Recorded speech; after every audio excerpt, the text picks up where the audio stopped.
ठीक है ना। भारत सरकार अपनी आर्थिक गतिविधियों को आगे बढ़ाने के लिए या फिर देश की मुद्रा स्थिति को कंट्रोल करने के लिए 3 नीति का प्रयोग करता है। एक है मौद्रिक नीति, राजकोषीय नीति और व्यापार नीति। इन तीनों नीति के माध्यम से देश की आर्थिक गतिविधियों को बढ़ाया जाता है। समझ आगे बात को। अब उसी गतिविधियों को आगे बढ़ाने के लिए हमने आपको पहली क्लास में हमने बताया था आपको कि अपने देश की जो अर्थव्यवस्था है उसको 3 वर्गों में बांटा, यानी 3 क्षेत्र में बांटे, या किसी भी अर्थव्यवस्था को हम कितने क्षेत्र में बांटते हैं? 3 क्षेत्र, ठीक है ना। तो आर्थिक क्षेत्र की अगर हम बात करेंगे तो आर्थिक क्षेत्र में याद रखना है सबसे पहला जो क्षेत्र होता है उसको हम क्या बोलते हैं बाबू? प्राथमिक क्षेत्र। कौन सा बोलते हैं बाबू? प्राथमिक क्षेत्र बोलते हैं। दूसरा हम लोग क्या बोलेंगे बाबू? द्वितीय क्षेत्र बोलेंगे, ठीक है। और तीसरा को क्या बोलेंगे बाबू? तृतीय क्षेत्र बोलेंगे। अब याद रखना यहाँ पे जो प्राथमिक क्षेत्र आता है उसके अंतर्गत क्या आता है बाबू? भौगोलिक क्षेत्र, अर्थात हमारे देश के अंदर या देश के सतह पर जो भी चीज पाया जाएगा वो कौन सा क्षेत्र होगा? प्राथमिक क्षेत्र। ध्यान से समझिएगा क्योंकि यहाँ से जो क्वेश्चन पूछेगा वो डाटा बेस्ड क्वेश्चन पूछता है कि आपसे पूछेगा क्वेश्चन ये बताइए हमारे भारत में कृषि क्षेत्र में कितना रोजगार, कितना प्रतिशत रोजगार देता है? हमारे भारत देश में जीडीपी का कितना प्रतिशत योगदान कृषि क्षेत्र का है, या द्वितीय क्षेत्र का है, या प्राथमिक क्षेत्र का है, या तृतीय क्षेत्र का है? यहाँ से क्वेश्चन पूछेगा डाटा वाला। समझ में मेरी बात आ रहा है? समझ में? और वो समय के साथ क्या जाता है? तो वर्तमान में जो अभी डाटा चल रहा है आर्थिक सर्वेक्षण 2025 और 26 के अनुसार उसी डाटा को हम नोट करेंगे और उसी डाटा के आधार पे आप उसको समझ लीजिएगा, ठीक है ना। तो याद रखिएगा जो प्राथमिक क्षेत्र होता है बाबू, प्राथमिक क्षेत्र के अंतर्गत यानी जो हमारा आता है वो क्या आता है बाबू? कृषि। और उसके बाद क्या आएगा बाबू? खनन। इसको हम लोग खरीद बोलते हैं। मेरी बात समझ में आ रहा है? तो कृषि, खनन और एक आएगा क्या बाबू? पशुपालन। और उसके बाद क्या आएगा बाबू? मत्स्य पालन। मत्स्य पालन इसी को हम लोग याद रखिएगा जलीय कृषि भी बोलते हैं। एग्जाम में एक क्वेश्चन पूछा हुआ है जलीय कृषि के क्षेत्र में कितना प्रतिशत बढ़त हुई है, ठीक है ना। तो अगली बार के बजट और सर्वे में अर्थात सर्वे में जो है उसमें जल मत्स्य पालन की जगह जलीय कृषि क्षेत्र का उपयोग किया गया। तो जलीय कृषि समझिए बात को। हमारे बिहार के कुछ क्षेत्र में या कुछ ऐसे क्षेत्र जहाँ पे बाढ़ इलाका क्षेत्र होता है वहां पे हम किस चीज का बढ़ावा देते हैं? जलीय कृषि का, अर्थात मत्स्य पालन, जहाँ पे मछली का पालन किया जा सके, ठीक है ना। अब याद रखना है मत्स्य पालन। उसके बाद कोई दिक्कत समझ में ना, उसके बाद होता है वानिकी। नाम सुना हो? क्या होता है वानिकी?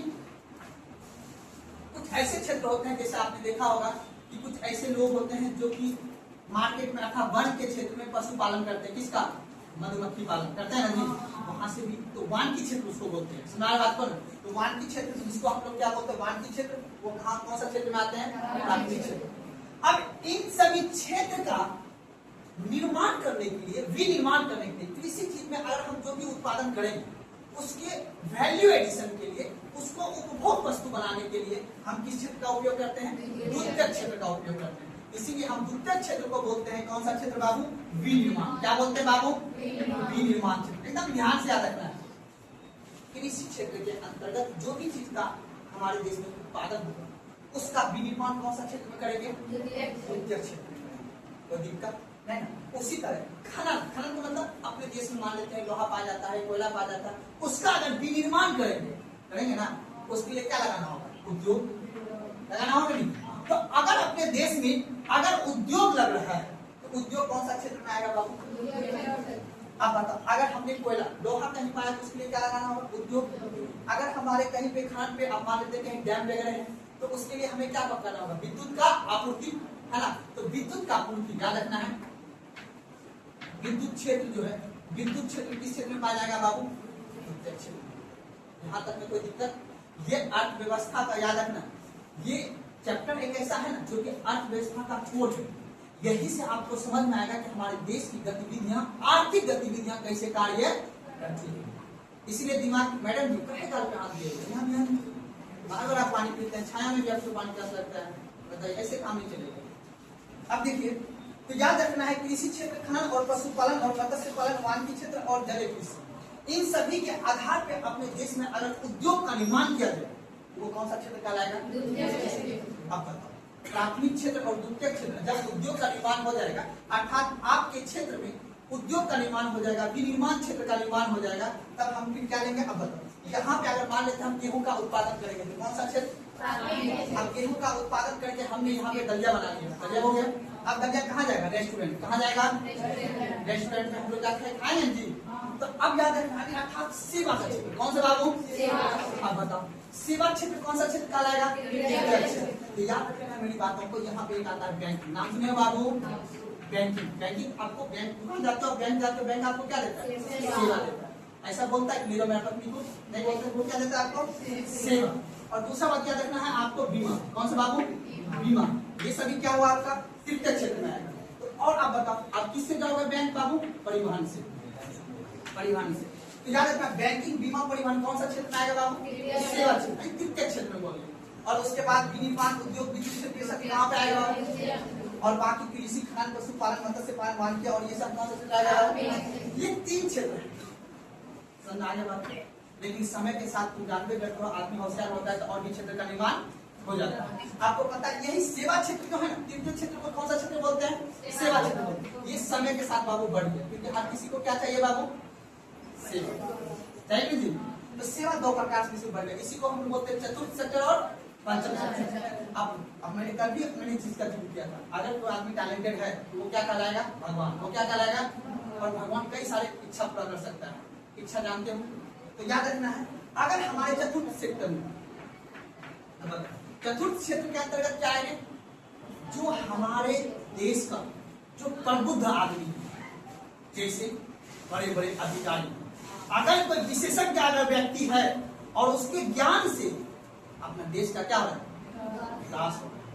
कोई तो आदमी ऐसा सोच रहा होगा, अब बताओ कितना सारा बताओ ये जो आर्थिक गतिविधियां आप पढ़ रहे थे इतना देर से, बैलेंस ऑफ पेमेंट या व्यापार के बारे में, ये सब जो नीति को बनाया होगा तो कुछ पढ़ के नहीं बनाया होगा, है ना? तो सोचो देश का कितना तरक्की कर रहा है, उसके एक प्रिंसिपल से या उसके एक थॉट से अपना देश की आर्थिक गतिविधियां चल रहा है। सोचो कि किसी ने जीडीपी का निर्माण क्या होगा, है कि नहीं है?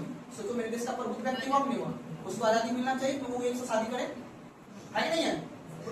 बोलो सर कि आप इसी को बैठ जाते हैं।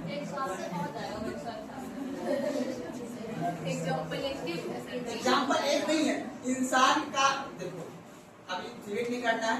रीजन ये है कि इंसान को 2 ही चीज चाहिए जीवन में, पैसा और असीमित इच्छाएं, ठीक है ना? और इसके अलावा कुछ, इसलिए अब पैसा भी इंसान एक पल के लिए बोलता है यार क्या पैसा है यार, पैसा से क्या ले लेंगे? सेवा चाहिए, ठीक है ना? अब सेवा मुझे मिल जाए, आगे बढ़ो। चतुर्थ सेक्टर समझ आएगा आपको? अब याद रखना पंचम क्षेत्र। अब यहाँ ध्यान से देगा, चतुर्थ सेक्टर समझ गए बात को?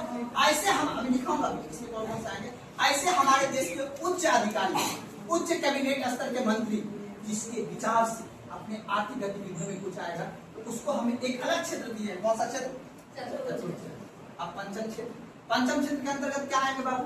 जैसे कि हमारे देश के कुछ ऐसे, दोनों लगभग सेम ही है, ज्यादा अंतर नहीं है, बस इसके अंतर्गत संस्था वगैरह आ जाते हैं, सॉफ्टवेयर डेवलपर इंजीनियर वगैरह आ जाते हैं, या कोई संस्था वगैरह आ जाता है, तो वो सभी क्षेत्र किसके अंतर्गत आते हैं? पंचम क्षेत्र। और लिखा हुआ समझ में आता है। मुख्य रूप से आप कितना समझ, आर्थिक गतिविधियों के कितने क्षेत्र होते हैं? राजनीतिक और एग्जाम में भर भर के पूछता है, आप लोग के एग्जाम में एकदम भर भर के पूछता है निम्नलिखित में से कौन सा चीज किस क्षेत्र में आता है। समझ आगे बात को? कोई दिक्कत नहीं है। आप बताओ डेयरी किस क्षेत्र में?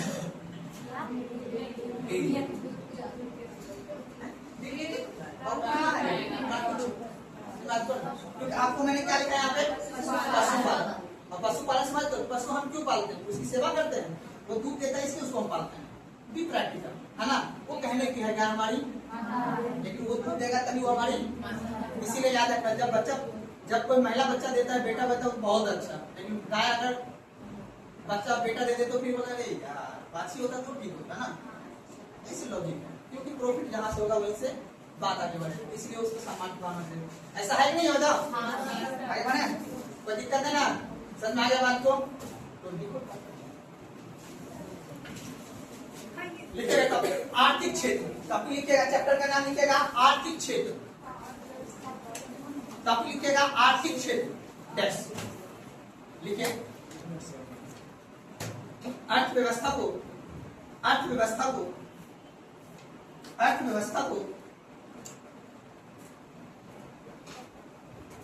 उसके आर्थिक कार्यों के आधार पर, अर्थव्यवस्था को उसके आर्थिक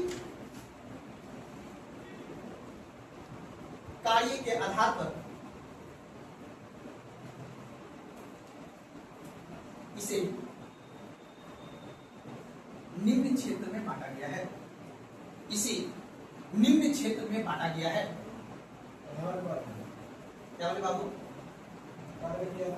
अर्थव्यवस्था को उसके आर्थिक कार्यों के आधार पर उसे निम्न क्षेत्र में बांटा गया है। जहां लिखे हैं निम्न क्षेत्र, वहां से तीनों लाइन को लिखिए जैसे करके।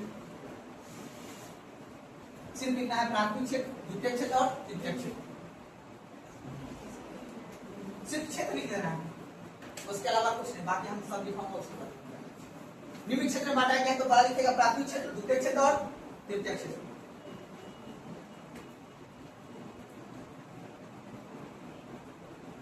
अब लिखे प्राथमिक क्षेत्र के नीचे में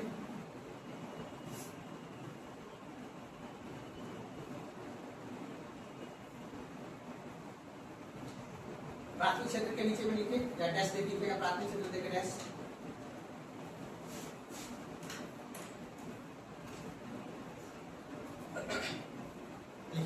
एकदम प्यार से, और यहीं से ऑब्जेक्टिव सोल्व होगा, ठीक है ना? क्या हम मानते नहीं बात को, अप्रूवल कराना पड़ता है। मानता, मेरा बात नहीं मानता है ना, हम बेरोजगार है ना, रोजगार आपकी बात क्या मानते हैं?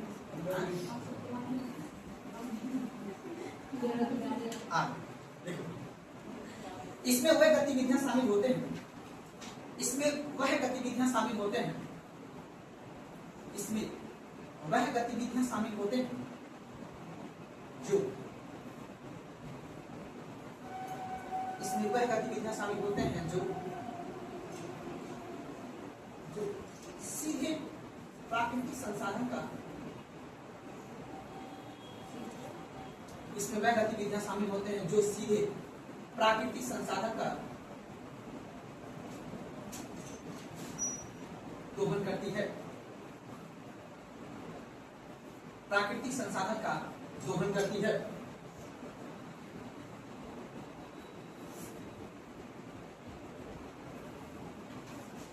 अर्थात यह क्षेत्र प्राकृतिक पर निर्भर है, अर्थात यह क्षेत्र प्राकृतिक पर निर्भर है। याद रखना, एग्जाम में पूछेगा कि प्राकृतिक क्षेत्र किसे कहते हैं, तो प्राथमिक क्षेत्र को क्या कहते हैं? प्राकृतिक क्षेत्र कहते हैं। और या कृषि क्षेत्र किसे कहते हैं? प्राथमिक क्षेत्र को। इतना बात दिखाने का टाइम नहीं है और उतना बच्चा करने लिखना है, बस सब जितना लिखा उतने में से आपको ऑब्जेक्टिव सोल्व करना है, ठीक है ना? निम्नलिखित में से कौन सा क्षेत्र को कृषि क्षेत्र कहा जाता है? प्राथमिक क्षेत्र। समझ बात को, यही सब एग्जाम में पूछता है। कोई दिक्कत समझ लो, लिखो। जैसे कृषि, जैसे कृषि पशुपालन, जैसे कृषि पशुपालन, मत्स्य पालन, कृषि पशुपालन, मत्स्य पालन, खनन एवं उत्खनन, खनन एवं उत्खनन,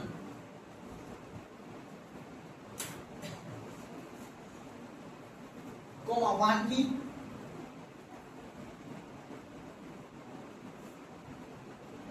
शिकार, संग्रहण, संग्रहण। ये दो वर्ड में लिखा है, ये ऑब्जेक्टिव में पूछा गया क्वेश्चन है। किसी भी चीज को स्टोर करना, जैसे कि आपने देखा होगा कि जो हम मधुमक्खी पालन करते हैं, ध्यान सुनना, तो बगीचा वगैरह में जाकर उसको स्टोर करके रखा जाता है ना? संग्रहण के माध्यम से, शिकार के माध्यम से उसको संग्रह करते हैं, फिर उसको क्या करते हैं? वानिकी मतलब व्यापार करते हैं। समझा मेरी बात ना? आपने देखा होगा, बच्चा वगैरह देखा होगा, गर्मी के टाइम, गर्मी टाइम आएगा तो जो मधुमक्खी पालन वाले व्यक्ति होते हैं वो बगीचा में उसका क्या करते हैं? संग्रहण करके फिर उसका क्या करते हैं? वानिकी यानी शिकार करके फिर उसका व्यापार करते हैं। तो याद रखना, संग्रहण प्रक्रिया कहाँ पे आएगा? प्राथमिक क्षेत्र। अब एग्जाम में देखो, ये कुछ के थक गया एग्जाम में, ठीक है ना? या फिर आपको क्या होगा, अगर उसका मन भर गया, उसको ज्यादा रिसर्च करने का मन नहीं है, तो तो नया नया शादी करके एग्जाम्पल बना है तो उसको टाइम वहां भी देना है, इसलिए वो ये वाला सवाल पूछ जाएगा। और नहीं तो ना याद करो, इसका याद रख लेना है बात को। आपको मेन रूप से कोशिश करना है वान की संग्रह इस सब याद रखना है। अब ये ट्रेंड एग्जाम में ये पूछता है निम्नलिखित में से ये जो है वान की किस क्षेत्र में आता है, आपको याद क्या रखना है, प्राथमिक, ठीक है। अब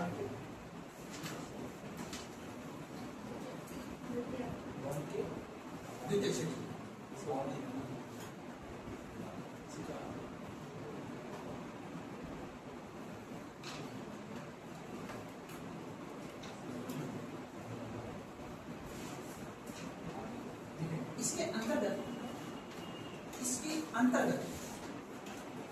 इसके अंतर्गत प्राथमिक क्षेत्र से प्राप्त कच्चा माल को इसके अंतर्गत प्राथमिक क्षेत्र से प्राप्त कच्चा माल को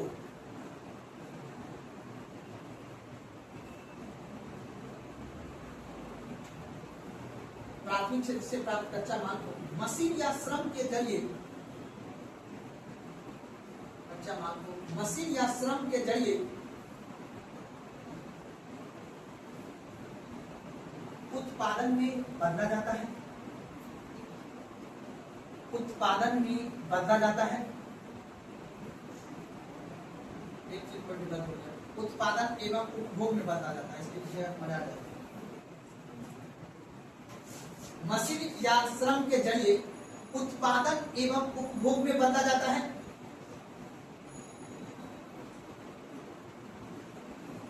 अर्थात इसे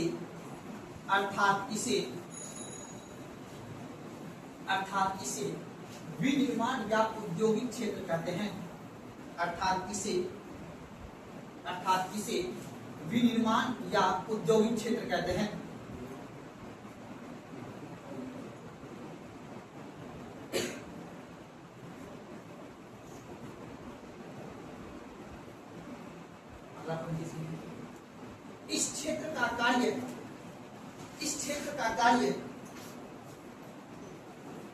इस क्षेत्र का कार्य वस्तु का मूल्य में वृद्धि करना, इस क्षेत्र का कार्य वस्तु के मूल्य में वृद्धि करना।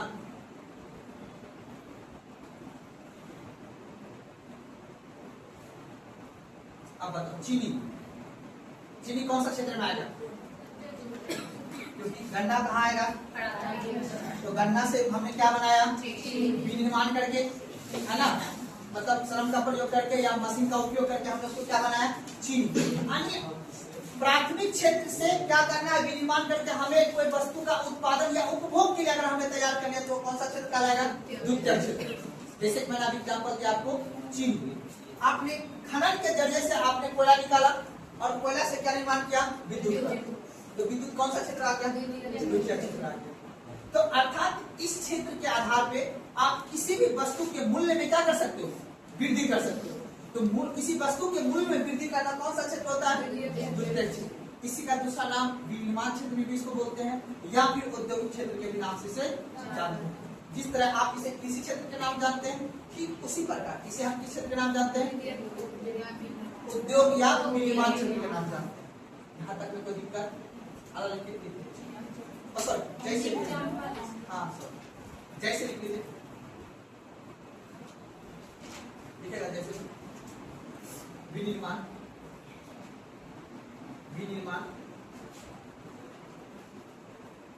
कोमा उद्योग, विनिर्माण कोमा उद्योग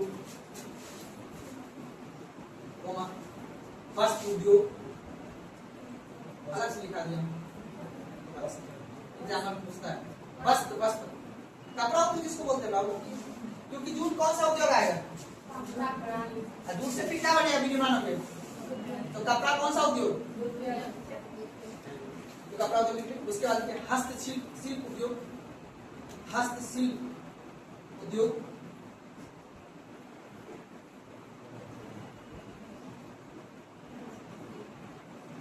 विद्युत आपूर्ति एवं खाद्य प्रसंस्करण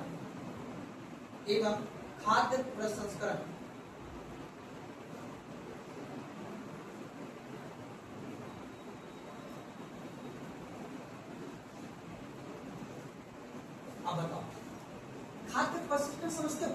जो हम खाते हैं, गेहूं खाते हैं या आटा खाते हैं? वही हुआ रोटी, ठीक है। तो कहने का मतलब गेहूं यहाँ से उत्पादन होगा, विनिर्माण करके उसको क्या बनाएंगे? आटा बनाएंगे। आपके खेतों में क्या हुआ? गेहूं, यहाँ से विनिर्माण करके आपने क्या बनाया? आटा। आटा कौन सा सेक्टर हो गया? धागा, मतलब जूट से बनता है धागा। देखो कोई याद है वो हम लोग बताए थे?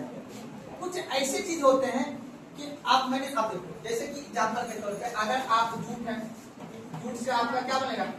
धागा बनेगा, धागा से फिर क्या बनेगा? कपड़ा बनेगा, ठीक है। तो अब डिपेंड करता है कि आप इसको किस चीज के हिसाब से देखते हैं। आप बताओ, कपड़ा देखते हैं सभी सेक्टर पे आ जाएगा, ठीक है। हमने इसका उपयोग कर लिया, अगर मैंने इसे उपभोग करने के लिए है, या एज ए मान लेते हैं कि हम फिल्म एक्टर हैं, हमने ब्लेजर खरीदा, लेकिन हमने इसको जाके स्टेज पे परफॉर्म किया, हमने इस कपड़े से पहन के हमें सुंदर दिखा, और सुंदर दिखने के बाद हमने पैसा कमाया। तो अगर मैंने इससे पैसा कमाया तो डॉक्टर का क्या दूसरे सेक्टर आ जाएगा। लेकिन हमने अगर उपभोग करके सिर्फ मैंने अपने शादी में नाचा, अपना पैसा खर्चा करके, तो फिर वो कौन सा सेक्टर आ जाएगा? दूसरे में आ जाएगा। तो डिपेंड करता है कि यहाँ पे मैं पहले भी होता है, इसे याद रखना है, धागा को भी दूध के छिद्र आता है। समझ बात को, डिपेंड करता है उसको उपभोग के लिए ले लो या उपयोग के लिए। समझ बात को, क्या बोले बाबू? कौन सा रेशम?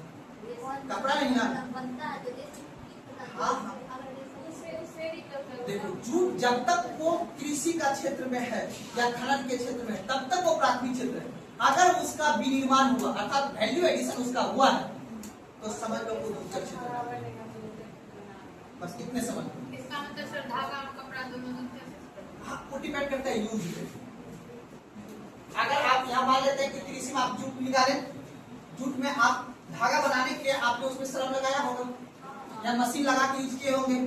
तो जैसे आपने श्रम विनिर्माण किया, मतलब दूसरा वस्तु बनाया आपने, जूट से आप उसको धागा बना दिया, अब वो दूसरे क्षेत्र में।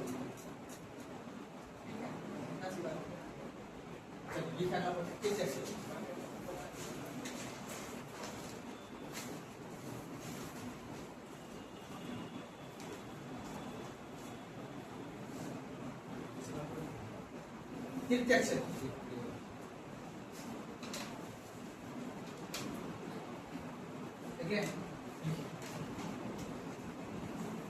यह क्षेत्र, यह क्षेत्र किसी वस्तु का उत्पादन नहीं करता है, बल्कि यह क्षेत्र किसी वस्तु का उत्पादन नहीं करता है, बल्कि प्राथमिक और द्वितीयक क्षेत्र को, बल्कि यह क्षेत्र किसी वस्तु का उत्पादन नहीं करता है, बल्कि प्राथमिक और द्वितीयक क्षेत्र को अपनी सेवा प्रदान करता है, अपनी सेवा प्रदान करने में मदद करती है। बल्कि प्राथमिक और द्वितीयक क्षेत्र को अपनी सेवा प्रदान करने में मदद करती है। इसलिए इसे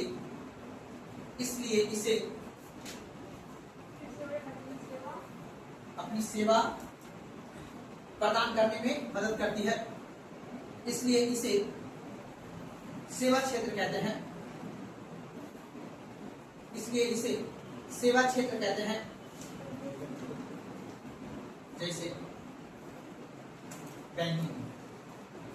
जैसे बैंकिंग, परिवहन, शिक्षा, स्वास्थ्य, व्यापार, बीमा, अपने मन से जो सेवा देता है, शिक्षा, स्वास्थ्य, परिवहन, व्यापार। हमारा जैसे हम सेवा दे रहे हैं, शिक्षा, रोड पे चलने वाला जो ड्राइवर साहब है वो क्या देते हैं? परिवहन का सेवा देते हैं। बैंक में बैठे हुए व्यक्ति को क्या कौन सेवा देते हैं? बैंकिंग सेवा देते हैं। व्यापार करने वाला व्यक्ति व्यापार सेवा देते हैं। इंजीनियर IT सेवा का सेवा देते हैं। तो हर व्यक्ति अपने अपने हिसाब से क्या देता है कि नहीं है? देखिए बीमा लिख लीजिए, भंडारण में लिख लीजिए, संग्रहण क्या है, भंडारण क्या है?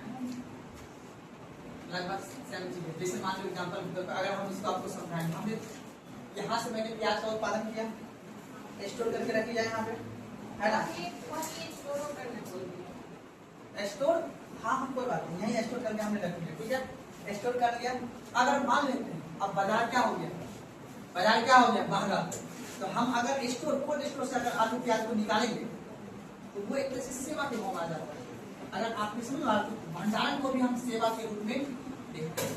मैं बात करूँ, यहाँ पे हमने देखा वानिकी क्षेत्र को संग्रहण की बात की, ठीक है ना? तो भंडारण को लिखे आप लोग सेवा के क्षेत्र। थोड़ा सेक्टर में बांटा है तो थोड़ा थोड़ा यहाँ पे होता है, तो आर्थिक गतिविधियां है ना, यहाँ पे कोई दिक्कत है ना? रल के चतुर्थ क्षेत्र, रल के चतुर्थ क्षेत्र,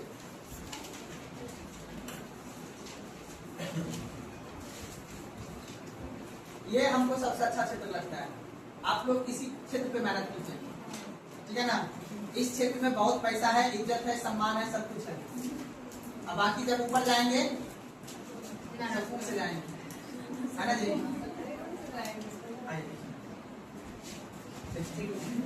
इसे ज्ञान आधारित क्षेत्र, इसे ज्ञान आधारित क्षेत्र,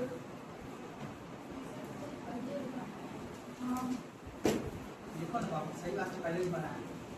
इसे ज्ञान आधारित क्षेत्र तथा, सॉरी तथा नहीं, कोमा लगा, ज्ञान आधारित क्षेत्र कोमा, सूचना क्षेत्र,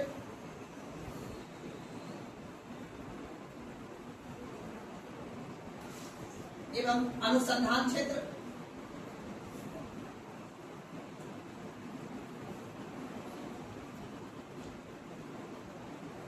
इस नाम से जाना जाता है।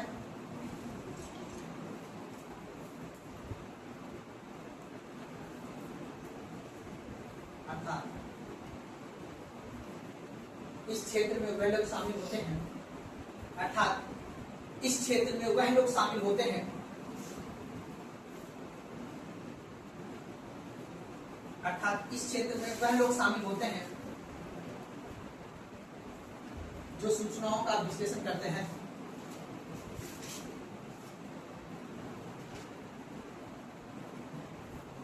वह लोग शामिल होते हैं जो सूचनाओं का विश्लेषण करते हैं या नई तकनीक का विकास करते हैं, या नई तकनीक का विकास करते हैं।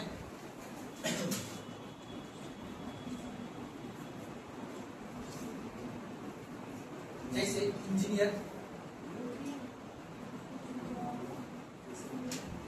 सूचना नई तकनीकों का विकास करते हैं ना, जो नई सूचनाओं का विश्लेषण करते हैं या नई तकनीक का विकास करते हैं।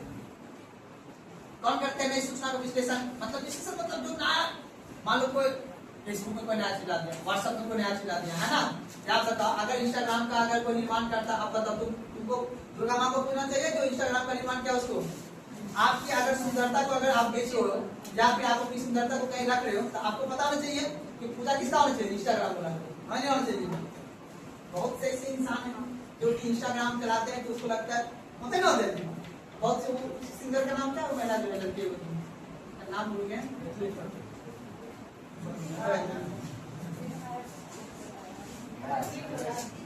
है कोई लड़की, ठीक है, टक्कर साहब, हाँ, वो एक इंटरव्यू में बोला कि हमारे पास इतना सब्सक्राइबर है और वो स्टोरी लगाने का, किसी चीज का एडवर्टीजमेंट करने के लिए स्टोरी लगाता है, ठीक है ना? आपको अपना साबुन को बेचना है तो वो स्टोरी लगा उसका उतना रुपया लेता है। तो कहने का मतलब हमने समझा, अच्छा इसके पास वो प्लेटफॉर्म है, इसके पास पब्लिक है, और पब्लिक को अगर हमें किसी चीज को बेचना है तो उसके लिए प्लेटफॉर्म चाहिए। वो क्या करते हैं, इतना देर का स्टोरी लगाते थे, जितना दिन 24 घंटे 4 घंटे या 10 घंटे के लिए स्टोरी लगाएगी उसको उतना, उस हिसाब से उसको कंपनी वाला उसको उतना रुपया देगा। जस्ट लाइक जैसे अगर आपको मैसूर के बगल में अगर घर होगा तो अपने छत पे आप लगा सकते हैं ना, एडवर्टीजमेंट के लिए दीवार पर दे सकते हैं, जिससे आपको रुपया मिलेगा। ठीक उसी प्रकार अगर आपका इंस्टाग्राम पे फॉलोवर बढ़ेगा तो आपको पैसा है। बात को ना, तो वही बात है, हमने अभी बताया कि अब जो कोई विशेषज्ञ व्यक्ति होगा तकनीक के क्षेत्र में जो इंस्टाग्राम का निर्माण किया होगा, तो क्या उसका पूजा होना चाहिए, नहीं होना चाहिए? बताओ कितना जॉब का सृजन किया। तो लिखो अगला, इंजीनियर, इंजीनियर कौन पैसा, कौन सा पैसा? तब साथ अभी तो सोशल मीडिया का इतना बड़ा ताकत है ना बाबू। अगर आपके पास एक प्लेटफॉर्म है, अगर आपके पास सब्सक्राइबर है, आप देखो हर किसी का अपना अपना मजा है। किसी को दाल चावल में अच्छा लगता है, किसी को कुछ, तो सबका अपना अपना शौक है। तो मैं जनरली वे में बता रहा हूँ, सच में अगर किसी के पास सोशल मीडिया का प्लेटफॉर्म है किसी के पास, तो समझो वो आज के समय सबसे बड़ा पैसा वाला आदमी है। ठीक है ना? आप बताओ कोई भी व्यक्ति, अगर मान लो एग्जाम्पल तौर पर कोई भी व्यक्ति के पास मान लो 5 मिलियन सब्सक्राइबर है, 10 मिलियन सब्सक्राइबर है, बहुत 10 मिलियन सब्सक्राइबर मतलब समझ लो उसके पास 10 लाख आदमी अपनी एक सूचना, अपनी मन की बात 10 लाख आदमी तक पहुंचा सकता है 1 मिनट में, है कि नहीं है? तो अब बताओ कोई भी कंपनी वाला आदमी अगर किसी चीज को प्रचार करना है, तो तुरंत मान लो किसी को साबुन बेचना है, किसी को तेल बेचना है, शैम्पू बेचना है, तो वो फिर उस व्यक्ति को ढूंढेगा कि आप ये प्रोडक्ट को लीजिए और एक बार बोल दीजिए आके कि ये प्रोडक्ट अच्छा है। तो कैटरीना कैफ सुंदर है, वो जो लाइफ बॉय का जो प्रचार करता है, जो आप सीरियल देखते हो, जो बीच में जो ऐड आता है, आपको इसके बाद पैसा कौन देता है? यही एडवर्टाइजमेंट वाला कंपनी, कि सीरियल के साथ साथ आप प्रोडक्ट भी खरीदो, क्योंकि हमें सीरियल दिखाया है कि सुंदर लड़की को अच्छा लड़का मिला। तो सुंदर कैसे बनना है? प्रोप्लस क्रीम से, लाइफ बॉय क्रीम से, है ना?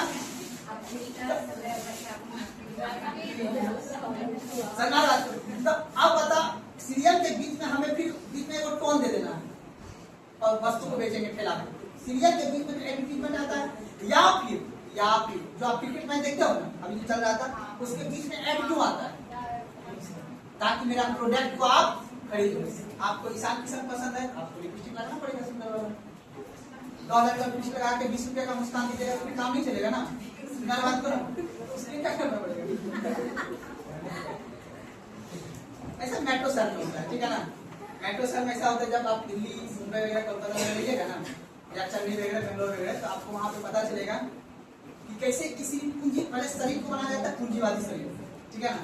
पुरुष हो या महिला, कोई भी हो, पुरुष क्या करते हैं, जिम में जाकर एकदम पूरा बॉडी बना के पूंजीवादी शरीर बना लिया, इम्प्रेसिबल शरीर, ठीक है ना? जिससे सामने वाला आदमी मेट्रो में बैठा है, एकदम 5,000 का एकदम पूरा शर्ट पहना हुआ है, लड़की है ना, या फिर लड़की के भी उससे अप्लाई कर लो, मार्शल आर्ट्स की मॉल से लाया है 35,000 का, क्या क्या आता है हमको नहीं पता इक्विपमेंट का, ठीक है ना? तो ये हम बस पैसा के दृष्टिकोण से आपको बता रहे हैं कि पूंजीवादी अगर शरीर आप बनाइएगा तो आपकी वैल्यू मार्केट में ज्यादा लगेगा। होता नहीं होता है? अगर सिंपल सा दुर्गा माँ को उसी मिट्टी में, जैसे आज सरस्वती माँ पहले कुछ दिन पहले मिट्टी थी ना, ऐसे लग उसको देखने को जाएगा, उसके शरीर पर पूंजीवादी लगाना है, पैंट लगाना है, नीलपॉलिश लगाना है, सरस्वती माँ तैयार कर देगा, तब आदमी उसको देखने को जाएगा, तब प्रसाद चढ़ाएगा।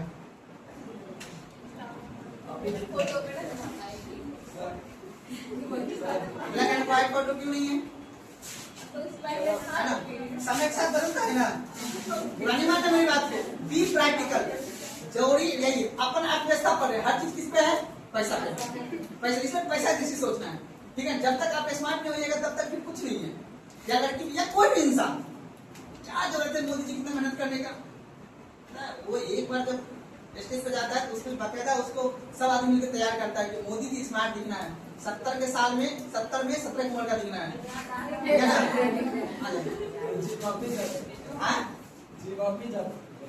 आप गरीब आदमी भाई, हम सिर्फ पढ़ाने पे फोकस करते हैं, हम कुछ नहीं करते। हम गरीब घर का लड़का है, ठीक है ना? और उसके अलावा हम कुछ नहीं करते, जिम जाते थे यार, फिर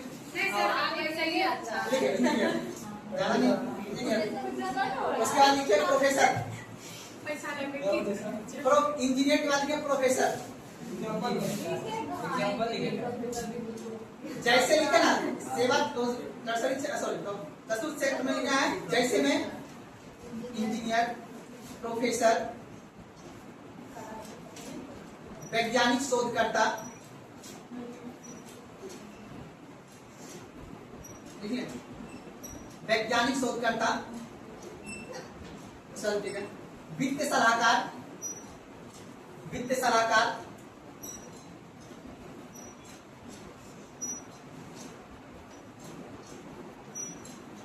कानून सलाहकार,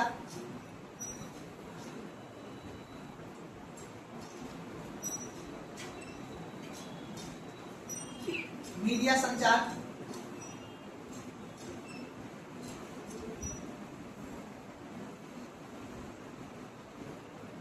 अर्थात इसे व्हाइट कॉलर जॉब के क्षेत्र में गिना जाता है, अर्थात इसे व्हाइट कॉलर जॉब के क्षेत्र में गिना जाता है।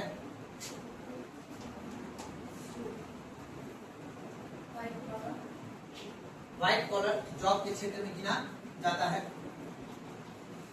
अब बताओ, सरकार चाह रही है कि चतुर्थ क्षेत्र का क्या हो, निर्माण हो।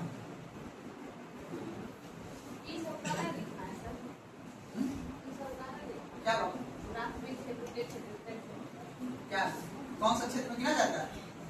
इस क्षेत्र आप समझ भी सकते हो, इस तरह का क्वेश्चन है, बस याद रखना है सरकार चाह रही है कि इस क्षेत्र का ज्यादा दर है। आपको पता है सबसे ज्यादा जीडीपी में 11% योगदान ये देता है, सबसे ज्यादा सेवा क्षेत्र में। अभी पढ़ाऊंगा होगा चल के, याद रखना है। अब इसी क्षेत्र का दो भाग है, चतुर्थ और पंचम।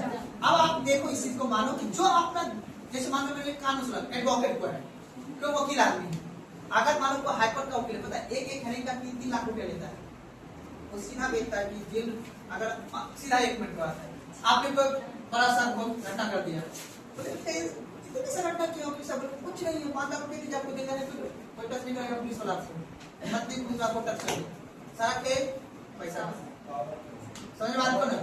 अब बता, जो कानूनी सलाहकार व्यक्ति है उसे पता है, क्योंकि आपने पढ़ के उसने अपने नॉलेज को क्या किया, पूंजीवादी बनाया, तब जाके आप बताओ किसी को सलाह देगा वो उसी साथ वो काम करेगा। आर्थिक सलाहकार भी उसी तरह है। सुना बात को, तो ये सभी व्यक्ति को हम कहाँ रखते हैं, चतुर्थ क्षेत्र। अर्थात हमारे देश के जो प्रमुख व्यक्ति है, डॉक्टर है, इंजीनियर है, डॉक्टर भी लिख लेना, ठीक है ना, तो डॉक्टर हुआ, इंजीनियर हुआ, प्रोफेसर हुआ, ये सभी व्यक्ति जो किस क्षेत्र में आएगा, चतुर्थ क्षेत्र में आएगा। क्या बोला, अरे लिखेगा पंचम क्षेत्र, अलग लिखना है पंचम क्षेत्र। जब एक बार ध्यान से, तो एवं को दिख रहा है कि सेवा को 2 भागों में बांटा, लिखिए पंचम, लिखिए पंचम क्षेत्र, लिखिए इसे निर्णय लेने वाला क्षेत्र कहा जाता है, इसे निर्णय लेने वाला क्षेत्र कहा जाता है।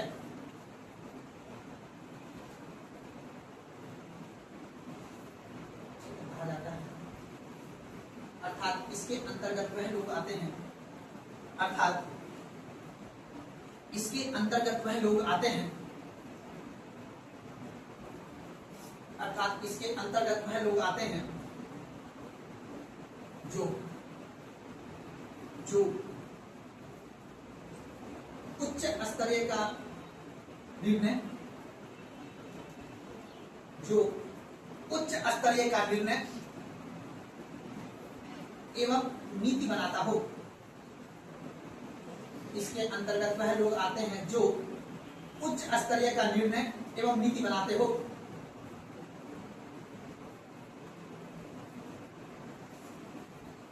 इसकी जनसंख्या कम होती है, इसकी जनसंख्या कम होती है, किंतु इसकी जनसंख्या कम होती है, किंतु इसका प्रभाव बहुत बड़ा होता है। इसकी जनसंख्या कम होती है, किंतु इसका प्रभाव बहुत बड़ा होता है।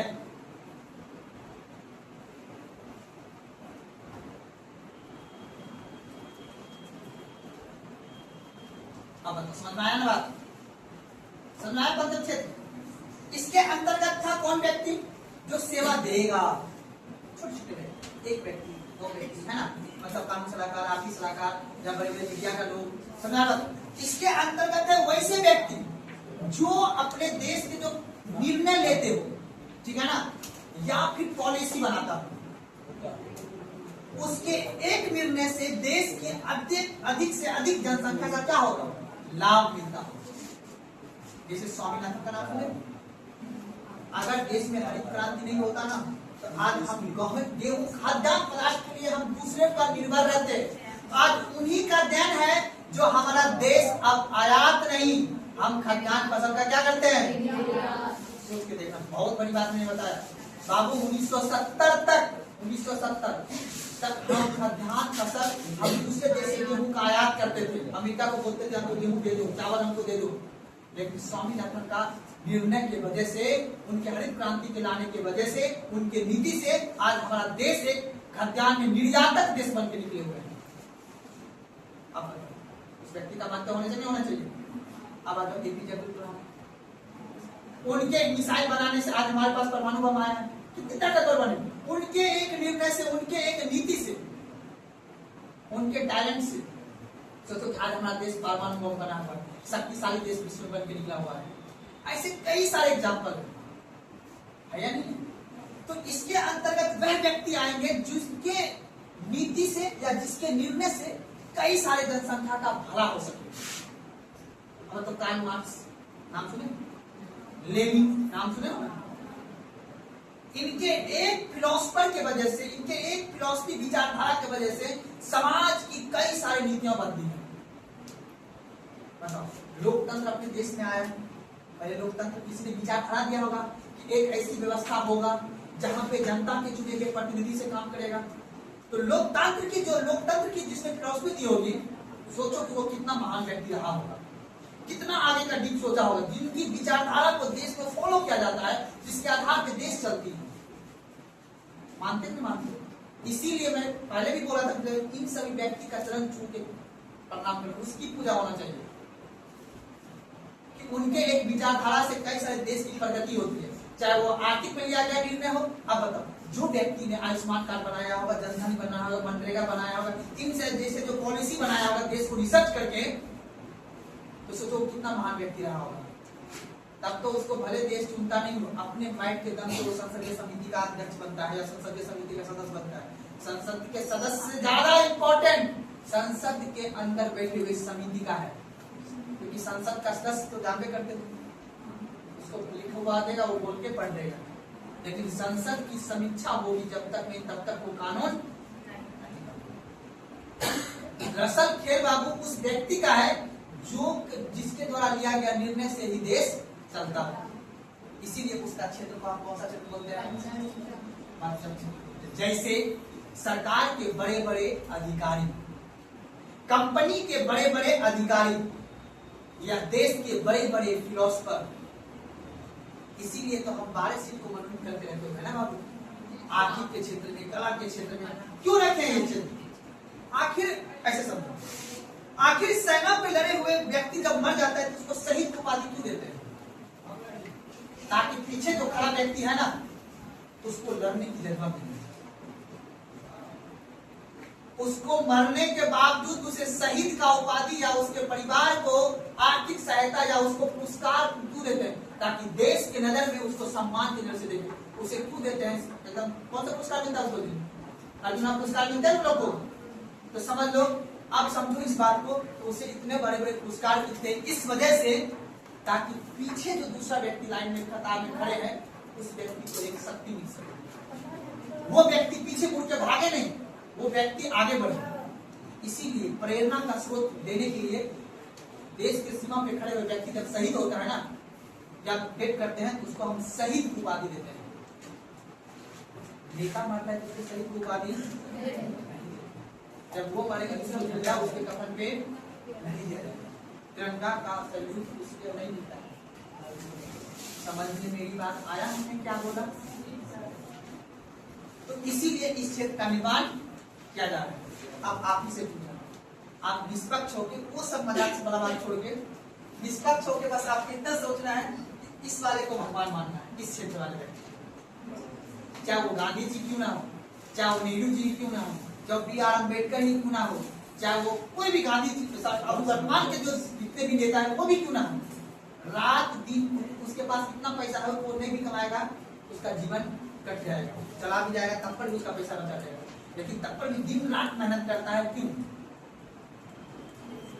ताकि उसे जाने के बाद याद इतना ही चाहता है इंसान। इसके अलावा सबको पता है यार कौन हुए, एक दिन जाना है, इसको नहीं पता है। बताओ, 70 साल एंजॉय करना है, उसमें भी कर्म बंधा हुआ है। 20 साल तक की उम्र में हम भी हैं तो उसमें बातें करो, 25 साल के बाद जिम्मेदारी, 35 साल के बाद फिर जिम्मेदारी का निर्वहन है कि नहीं है? ऐसे चलना है। जिस उम्र में हम दूसरे को छेड़ रहे थे, फिर 35 साल की उम्र में हमको फिर को छेड़ेगा, नहीं समझे? आ जाएगा। बस समझना है, बोलना नहीं। आगे बढ़े।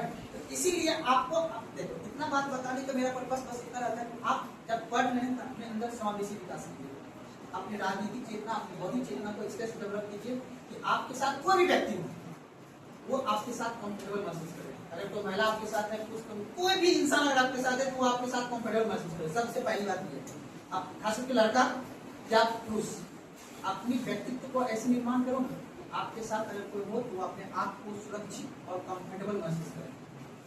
ठीक है, मजाक एक अलग जगह है। पढ़ाई किए हो तो पढ़ाई आपने सीखना चाहिए, इतनी सी बात। ठीक है, ये हुआ पुरुष के। देखो यार जो फैक्ट है और दीदी लोग आप लोग, ठीक है ना, सीता बनना लिखे जैसे सरकार के शीर्ष अधिकारी, जैसे सरकार के शीर्ष अधिकारी, जैसे सरकार के शीर्ष अधिकारी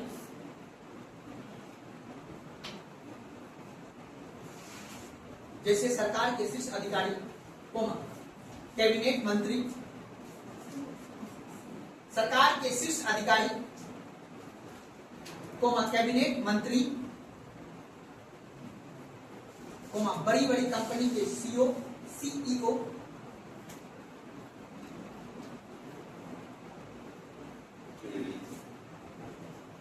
एमडी,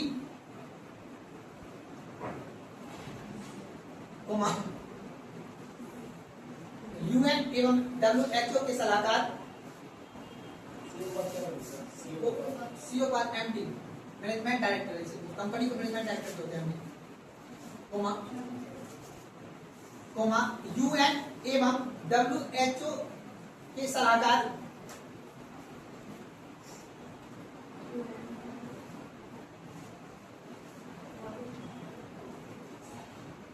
विचारक,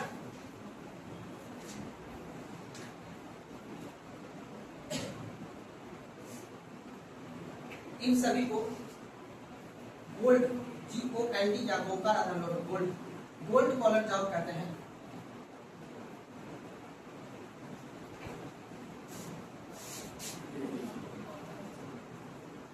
इन्हें गोल्ड कॉलर जॉब कहते हैं।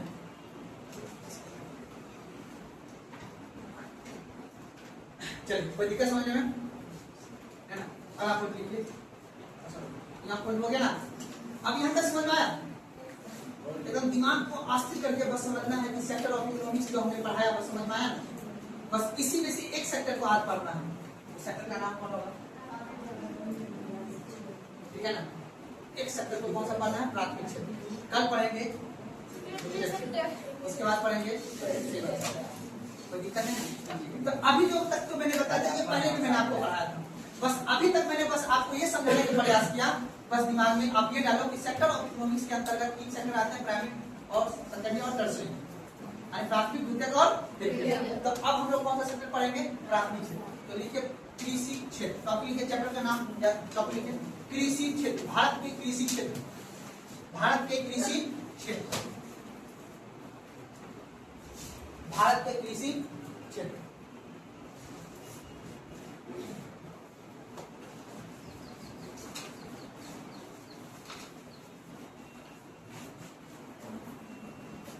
आप बताओ, क्योंकि सबसे बड़ी बात यह है ना, जब इस क्षेत्र की बात हम लोग करते हैं ना, कृषि क्षेत्र की, तो आप इस क्षेत्र को समझेंगे ऑटोमेटिक तरीका से। बस आपको इस तरह का नॉलेज होना चाहिए कि अपने देश की भौगोलिक परिस्थिति कैसा है। ध्यान से लिखना नहीं है, बस समझना है, उसके बाद लिखाऊंगा, ठीक है ना? क्योंकि लिखना सिर्फ करंट है, क्वेश्चन सिर्फ करंट का पूछना है, ठीक है ना? तो अब जो है बस आपको ये समझना है कि बाबू रे, आपको पता ही है कि हमारा देश आजाद कब हुआ था बाबू? 1947। क्योंकि आपको इस बात को पता है कि हमारा देश जब आजाद हुआ उससे पहले हम किसी का क्या थे? और आपको पता है जब आप किसी का गुलाम होइएगा तो आपको शोषण किया जाएगा, है ना? चाहे वो दैहिक शोषण हो, चाहे वो मानसिक शोषण हो, चाहे वो आर्थिक शोषण। तो अब आपको समझिएगा कि जब अंग्रेज जो है, अंग्रेज जब हमारे यहाँ शासन करता था तो हमारे यहाँ से आर्थिक शोषण करके जाता था। वो भी अब हमारा देश उस समय आर्थिक अर्थात प्राइमरी सेक्टर बहुत अच्छा है, ठीक है। और इसलिए हमारे यहाँ पे हस्तशिल्प उद्योग काफी ज्यादा है। जानते हो मिट्टी वाला बर्तन अब मिलता है बहुत कम, तो उसको नगण्य की हम पॉइंट में करते हैं, है ना। यानी हस्तशिल्प का अगर पतन करने में किसी का योगदान रहा है तो वो है अंग्रेज साहब, ठीक है ना। गांधी जी ने तभी तो चरखा बनाया था ना। खैर वो कैसे हमें छोड़ देना है, बस हमें ये समझना है कि बाबू रे आपको पता है कि इधर जो है ना पूरा का पूरा हिमालय क्षेत्र है, और जब इस क्षेत्र में हिमालय क्षेत्र है तो भारत की दुर्भाग्य है कि इस हिमालय क्षेत्र में है।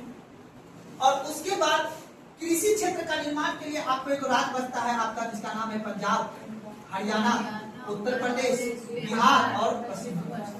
इसी क्षेत्र में बाबू जरूर मिट्टी पाया जाता है, और जिस क्षेत्र में प्राथमिक क्षेत्र अर्थात कृषि अत्यधिक मात्रा में उत्पादन,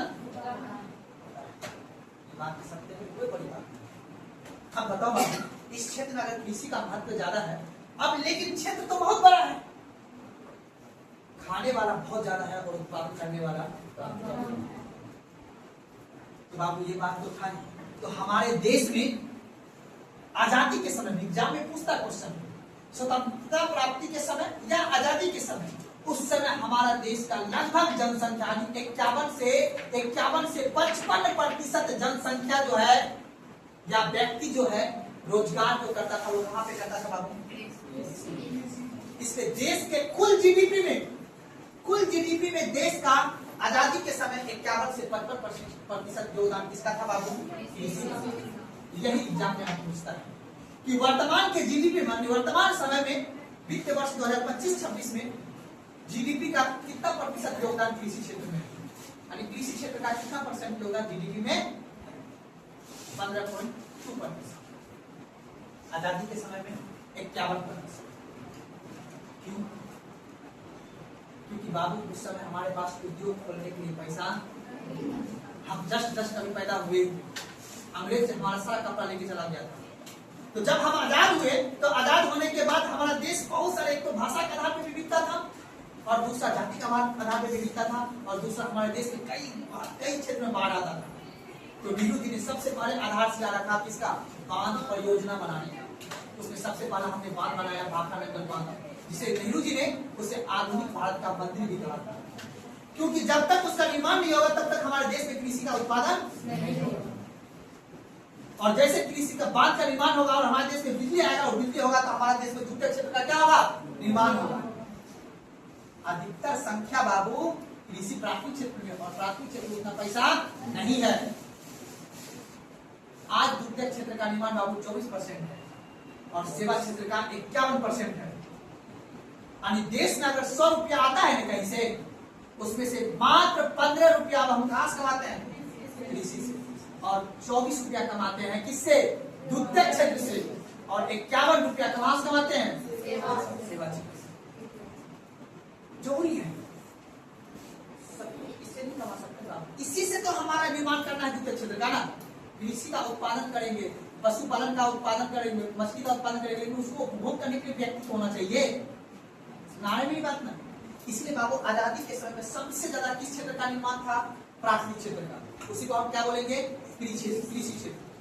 हमारे देश का अत्यधिक जनसंख्या इसी में रोजगार करता है। सरकार मेरी बात ना, क्योंकि इतना क्षेत्र में उत्पादन होता है। और दुर्भाग्य की बात यह है कि हमारे देश में मानसून आधारित खेती, कौन सा आधारित होती है बाबू? मानसून आधारित। आपको पता है कृषि एक जुआ है। अपने किसान को एक श्राप मिला हुआ है, क्योंकि अपने देश में कभी भी मानसून बदला जा सकता है।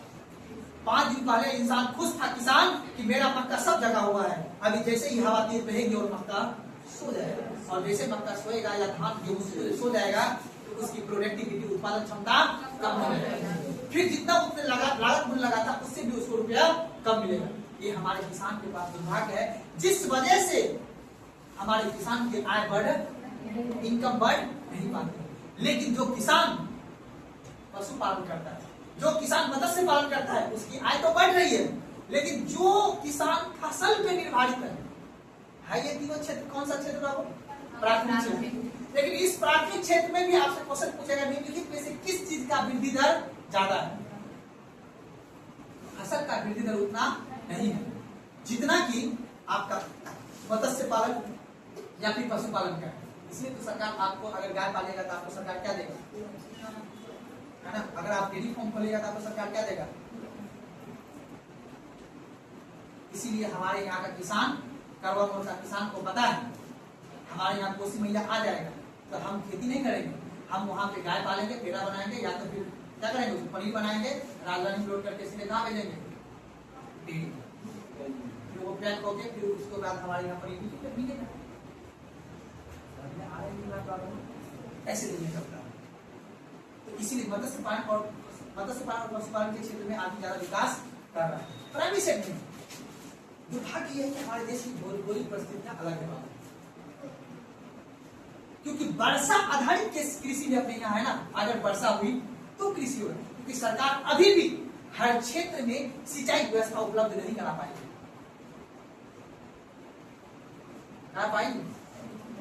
अब चल लो तुम जम्मू, अब चल लो मुंगेर, अब चल लो तुम गया, वहां की सिंचाई व्यवस्था हुआ है। और अपना लोग किस पर निर्भर है बताओ? वर्षा पे। खगड़िया जिला किस पर निर्भर है? वर्षा पे। वर्षा ठीक ठाक हुआ तो रबी फसल होगा, वर्षा ठीक ठाक हुआ तो खरीफ फसल होगा। अब जो अमीर आदमी है जिसके बगल में बिजली बल्ब गया है वो अपना पता लेता है, लेकिन अत्यधिक कृषि हम किस पर निर्भर है? वर्षा पे।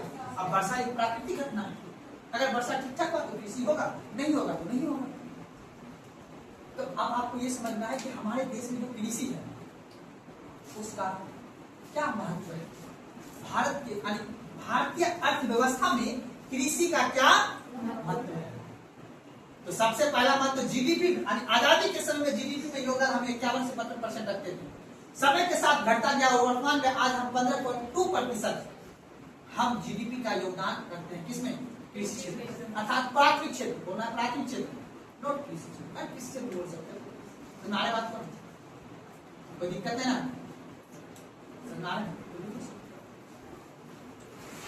लिखेगा लिखेगा भारतीय अर्थव्यवस्था में कृषि का महत्व।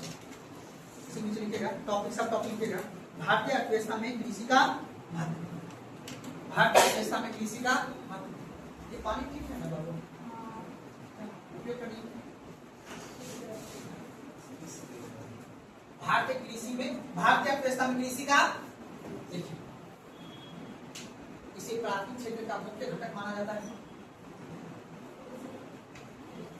डैश देख लीजिएगा, भारतीय अर्थव्यवस्था में कृषि का स्टेटमेंट वाला क्वेश्चन यही लाइन से सोल्व होगा।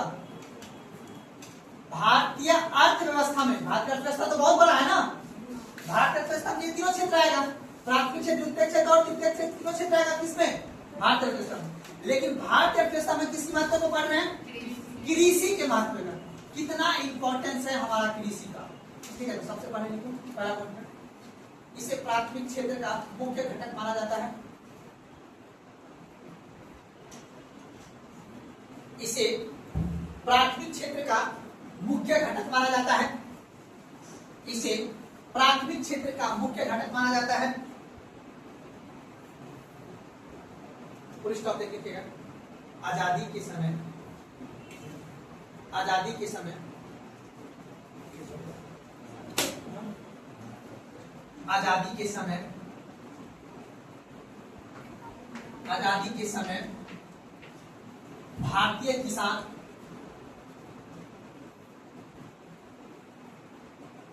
परंपरागत कृषि करते थे।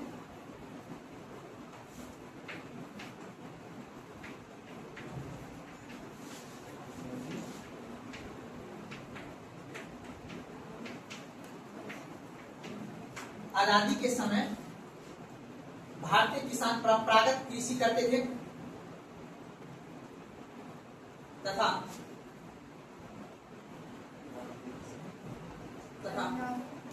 परंपरागत कृषि करते थे तथा कृषि कार्य केवल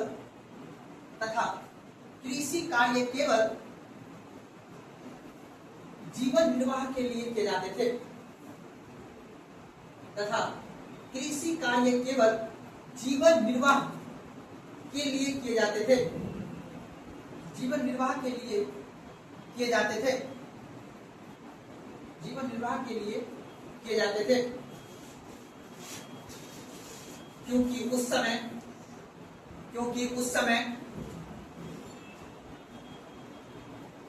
कृषि का वाणिज्यकरण नहीं होता था, क्योंकि उस समय कृषि का वाणिज्यकरण नहीं होता था।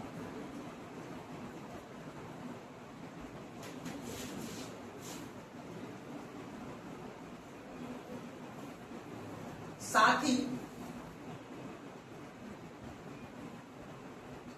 भारत के जीडीपी में कृषि क्षेत्र का योगदान, साथ ही भारत के जीडीपी में कृषि क्षेत्र का योगदान 50% था। साथ ही भारत के जीडीपी में कृषि क्षेत्र का योगदान 50% था, जो समय के साथ घटता गया,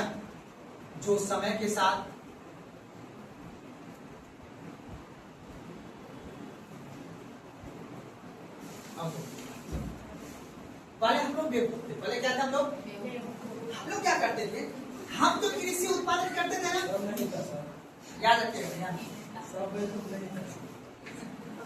तो बाबू डाउनलोड उस समय नहीं हुआ था। तो अब याद रखना है कि जब हम लोग कृषि पे आश्रित थे और कृषि का जब हम उत्पादन करते थे, डायरेक्ट हम कृषि का निर्यात कर देते थे। वाणिज्यिक कृषि हमने नहीं बनाया, सिर्फ परंपरागत कृषि करते थे।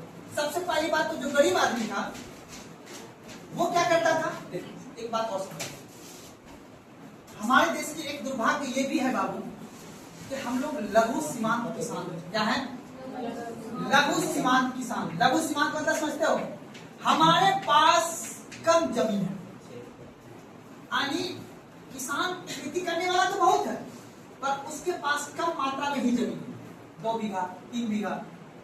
अब उतना क्षेत्र में अब नुकसान हो जाता है खेती करने में।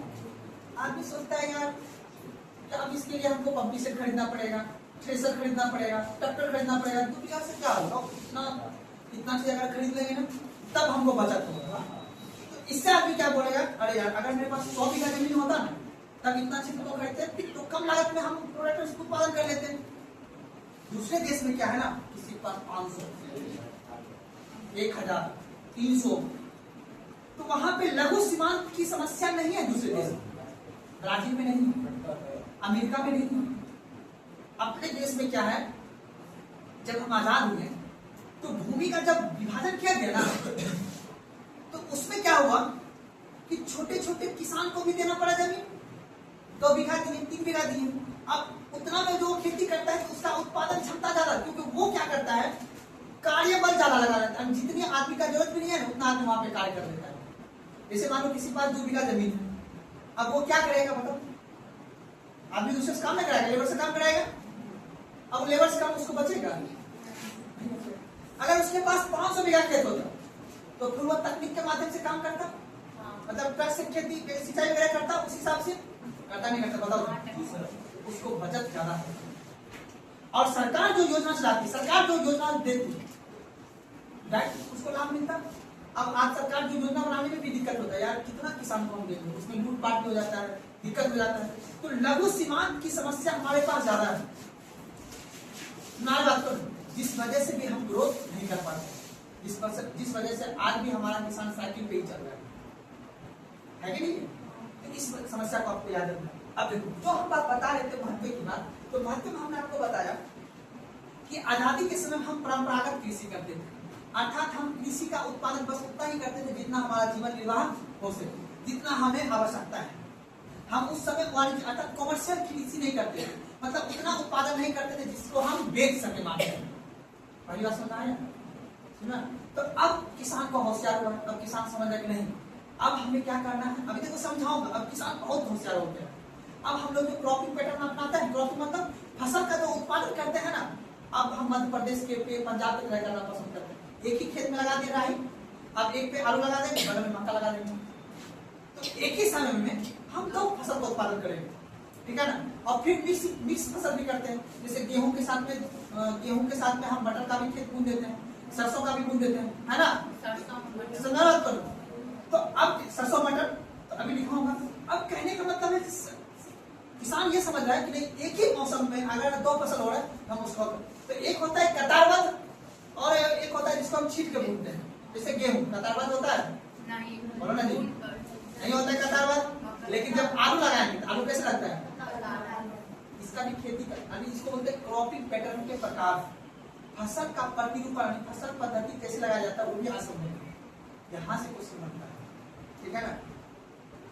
तो खैर हम आपको समझ रहे हैं पहला टॉपिक भारतीय अर्थव्यवस्था में कृषि का 5:20 से पहले छुट्टी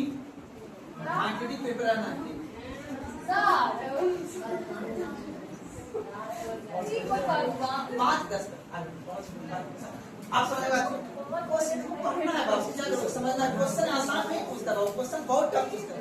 पता है क्वेश्चन निम्नलिखित में से कौन सा योजना कृषि अम्ब्रेला में नहीं आता है, क्वेश्चन का टफ पूछता है, क्वेश्चन बना रहे क्या कर देते, गुस्सा है क्या, कोई बात नहीं, थोड़ा सा मेहनत करना आप ही के लिए, हम अपने लिए नहीं, आप ही का वैल्यू बढ़ेगा। आइए भारतीय अर्थव्यवस्था में कृषि का, तो पहला मतलब समझ गया कि आजादी के समय में हम कितना परसेंट योगदान जीडीपी में रखते थे, 50%, जो समय के साथ क्या हुआ, कोई दिक्कत है ना।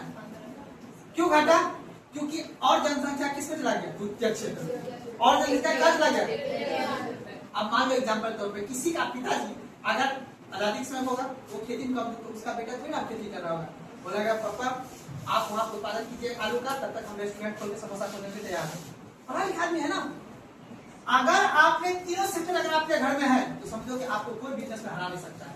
कौन सा, जैसे मान लो एग्जाम्पल अगर आपके पास खेती है, आलू लगाओ, सोयाबीन लगाओ, मटर लगाओ, चना जिसको बोलते हैं हम लोग, या मक्का लगाओ, गेहूं लगाओ, मक्का प्रोसेस। अब उसी से दूसरा सेक्टर आप मशीन ले आओ, किसका, दलिया बनाने का, दलिया बना, या फिर आप फिर सभी सेक्टर भी करो, आप दुकान लगाओ, समोसा बेचो, कोई बाकी क्या करे डजंट मैटर। लिट्टी बनाना है ना, उसके आटा चाहिए, आज पहला प्राइमरी सेक्टर, दूसरा सेक्टर से आप बनाना है, उसके घर में मशीन होना चाहिए, या आप खुद से बनाओगे तो आप मशीन हो, फिर उसके बाद समोसा आप आलू भरो, उसको तो तीनों सेक्टर आपके घर में हुआ नहीं हुआ, तो फिर ज्यादा पैसा आएगा। आप करोगे आलू रखोगे, फिर आप थोक विक्रेता को बेचोगे, फिर उससे कस्टमर खरीदेगा, फिर वो जो दुकान खोला होगा तो वैसे ना कम होता है। अगर आपके पास लैंड है, अगर आप चाहते हो नहीं मुझे फॉर्म खोलना है, फॉर्म इंजेक्शन कंपनी खोलना है, तो आपको इस प्रोसेस से चलना पड़ेगा। नॉर्मल आदमी से काम करता है, तो आपको हरा कोई नहीं सकता है, क्योंकि तीनों सेक्टर आपके पास है। अगर सिर्फ आप प्राइमरी सेक्टर का बिजनेस करते हो तो होने का चांस रहेगा। कोई एक सेक्टर काम करोगे तो वहां पे निवेश करोगे ना, तो वहां पे नुकसान का जोखिम रहता है। ऐसा हमने जो पढ़कर अनुभव किया है, ठीक है। लिखिएगा, लिखिएगा,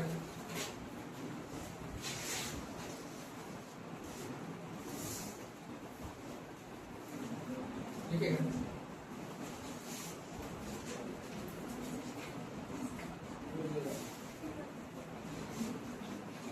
अच्छा हाँ, एक बात और समझ लो, प्राथमिक क्षेत्र एक ऐसा क्षेत्र है ना बाबू, तो क्यों मैंने एग्जाम्पल दिया, प्राथमिक क्षेत्र एक ऐसा क्षेत्र है जो कभी घाटा नहीं देता, लगभग नाफा ही देगा, जब कुछ भी मंदी आ जाए, महामारी आ जाए। अब बताओ कोई आदमी अगर बिजनेस करता होगा आयात निर्यात, तो उसका हाल क्या होगा, कुछ ना उसमें अपन किसान कुछ नहीं है, पैसा जाने से रोक सकता है। यही एक ऐसा क्षेत्र था ना, कोविड-19 के दरमियान में भी वृद्धि दर हासिल किया था, बाकी द्वितीयक और तृतीयक क्षेत्र वो डिक्रीमेंट हो गया था, घट गया था। प्राथमिक क्षेत्र ऐसा, कृषि क्षेत्र ऐसा क्षेत्र था जो मंदी के समय में या महामारी के समय में भी वृद्धि दर किया था। ये हमें पूछता है कि आर्थिक मंदी के समय में या महामारी के समय कौन सा क्षेत्र वृद्धि दर होता है, लिखिएगा,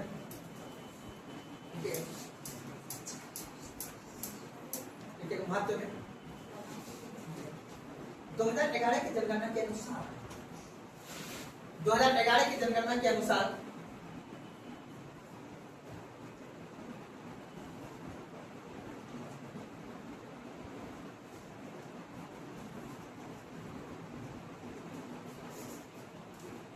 की जनगणना के अनुसार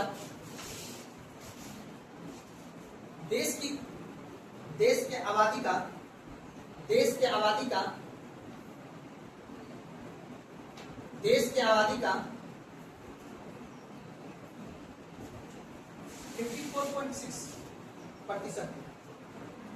के आबादी का 54.6% कृषि गतिविधियों से जुड़ा हुआ है। देश की आबादी का 54.6% कृषि के गतिविधियों से जुड़ा हुआ है।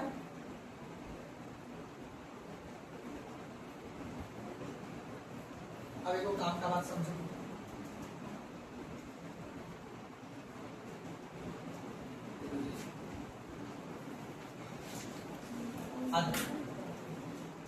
देखो ध्यान से, गर्भ से कहेंगे हम भारतीय, क्या कहेंगे गर्भ से? कैसे? अब विश्व में पता है बाबू, हमारे पास जो जमीन है ना, विश्व में जितना भी जमीन है ना, विश्व का कुल जमीन का यानी विश्व का 100% के जमीन में हम मात्र कितना परसेंट क्षेत्रफल है बाबू? 2.4%। कोई दिक्कत? अब उसके बाद हमारे पास पानी है ना, विश्व का कुल का 4.2% है।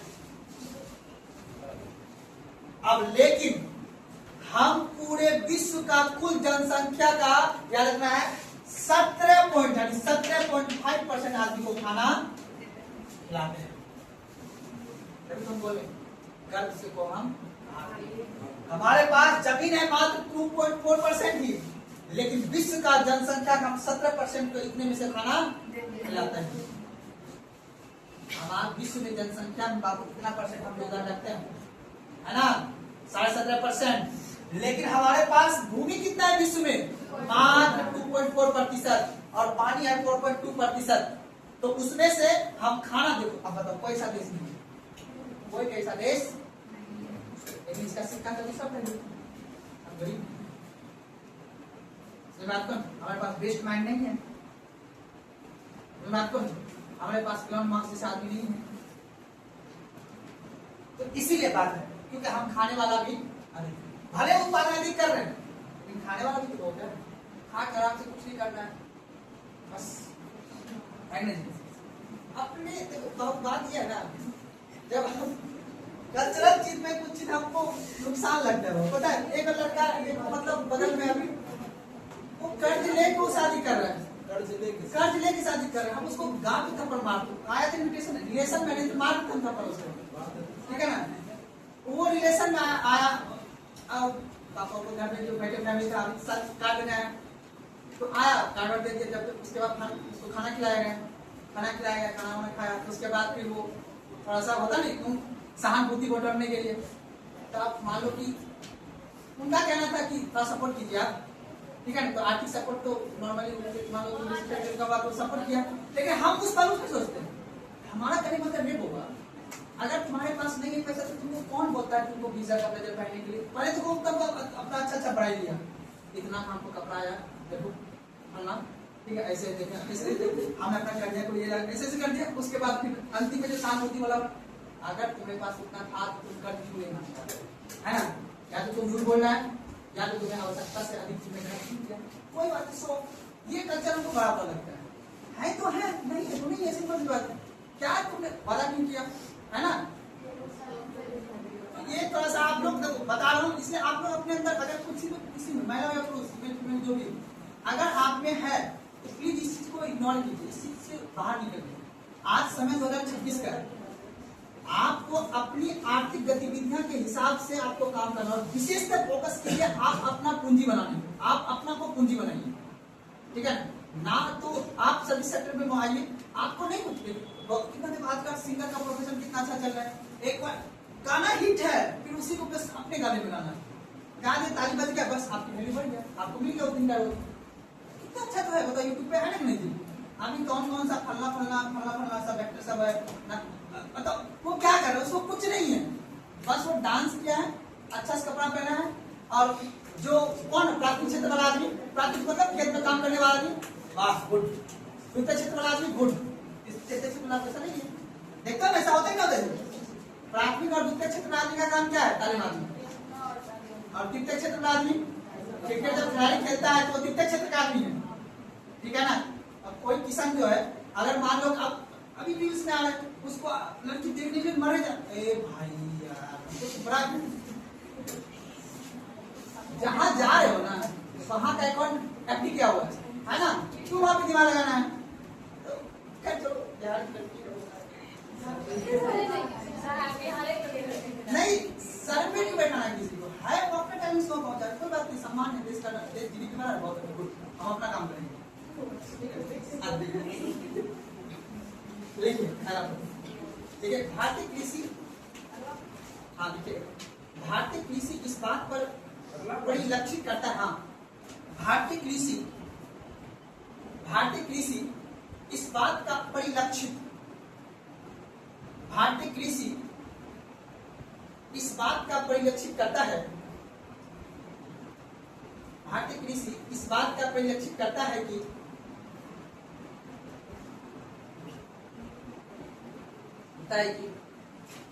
विश्व में भारत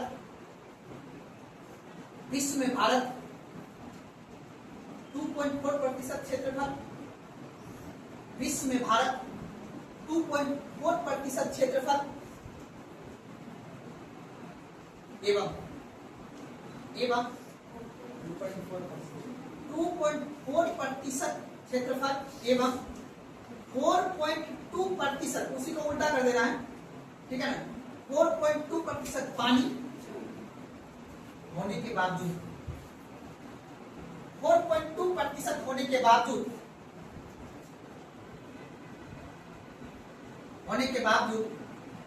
भारत विश्व की लगभग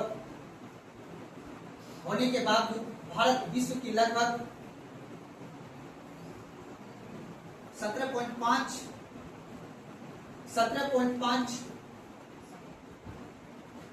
विश्व के लगभग 17.5% आबादी का 17.5% आबादी का भरण पोषण करने में कामयाब है, भरण पोषण करने में कामयाब है।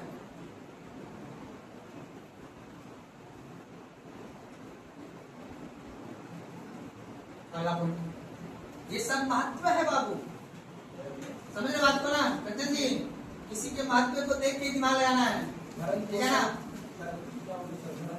अरे तुम यार क्या लिखे जी क्लास में? तो याद रख लेना है, हम क्या पढ़ रहे हैं, भारत का अर्थव्यवस्था किसका महत्व पढ़ रहे हैं? आप देख रहे इस लड़का का कितना महत्व है ना, महत्व है, बोलो ना जी, जीडीपी में कितना महत्व है? 50%, वर्तमान का भी खाते में टेंशन नहीं, आजादी से बनता हुआ। उसके बाद महत्व देख रहे हो ना, दूसरा महत्व है विश्व में हम लोग कितना % को खाना खिला रहे हैं ना, ये सब इसका क्या है, महत्व है। आप 2011 की जनगणना के अनुसार अर्थात 1,21,000 की जनसंख्या के अनुसार 54% आदमी को हम खाना, इसकी गतिविधियों से जुड़ा हुआ है, खाना नहीं गतिविधियों से जुड़ा हुआ है, मतलब आर्थिक कार्य में करने के लिए रोजगार जब मिलता है ना, उसके गतिविधियों में जुड़ा हुआ है। आप सोचो कितना इंपॉर्टेंट है ये, इसीलिए हम इज्जत करते हैं किसका, किसान की संख्या, क्योंकि वो अगर आएगा उसको देखने के लिए आदमी जाएगा, फोटो सफर करेगा तो कैसा मिलेगा बोला तो देखा बात पलट गया ना, ऐसे होता है। उस आदमी का सम्मान करना है, क्यों? वो पूंजीवादी आदमी है, देश में नाम रोशन करेगा, उसको विदेश में देखने के लिए आएगा तो क्या करेगा, डॉलर आएगा, क्या आएगा, डॉलर की आपूर्ति होगी, इसलिए उसका सम्मान करना। उसको एयरपोर्ट उतरेगा तो 4 पोस्टर बगल में लगेगा, क्यों? क्योंकि वो पूंजीवादी देश, मतलब पूंजीवादी उसकी शरीर है, उसके शरीर को खतरा, मच्छर भी उसको, यही है अर्थव्यवस्था। पलट जाना अपने बात से, लेकिन बस नजरिया को रखना है, कब पलटना है कब नहीं। बढ़ती हुई जनसंख्या के लिए खाद्यान्न आपूर्ति करना महत्व, दूसरा महत्व है बढ़ती हुई जनसंख्या के लिए खाद्यान्न आपूर्ति करना, बढ़ती हुई जनसंख्या के लिए खाद्यान्न आपूर्ति करना।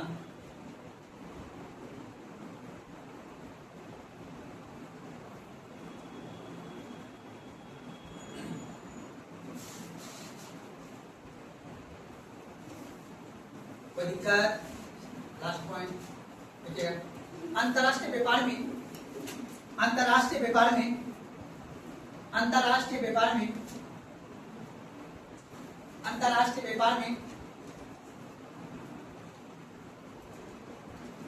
कृषि का महत्वपूर्ण योगदान है।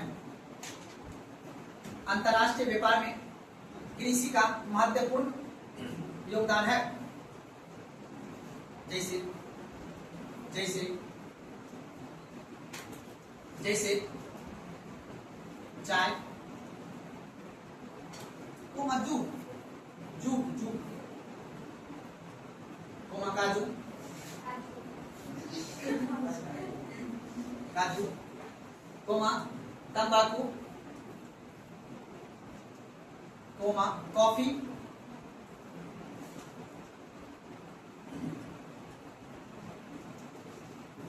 कॉफी एवं मसाले का निर्यात करते हैं। ये सभी चीज का निर्यात करते हैं। दिक्कत तो है इस प्रकार का महत्व है ना जी, है ना कृषि का महत्व है अंतर्राष्ट्रीय लेवल पे। अब बताओ हम काजू विदेश भेजेंगे तो हमको क्या मिलेगा? डॉलर। क्या मिलेगा? कल वाला चैप्टर तो याद रखना, अंतर्राष्ट्रीय व्यापार में भी कृषि का क्या है? महत्व है। मसाला यहाँ से भेजेंगे काली मिर्च, है ना, तो हमारे पास क्या आएगा? डॉलर। हमारे बात को इसलिए याद रखें, अंतर्राष्ट्रीय लेवल पे भी हम इसका क्या है? बस एक पॉइंट और बचा है, एक पॉइंट।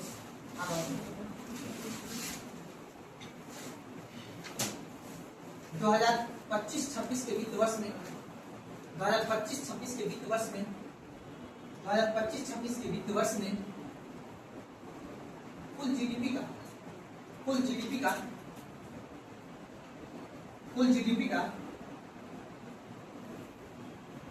15.2% कृषि क्षेत्र का योगदान है। कुल जीडीपी का 15.2% जीडीपी का योगदान है। 15.2% कृषि क्षेत्र का योगदान।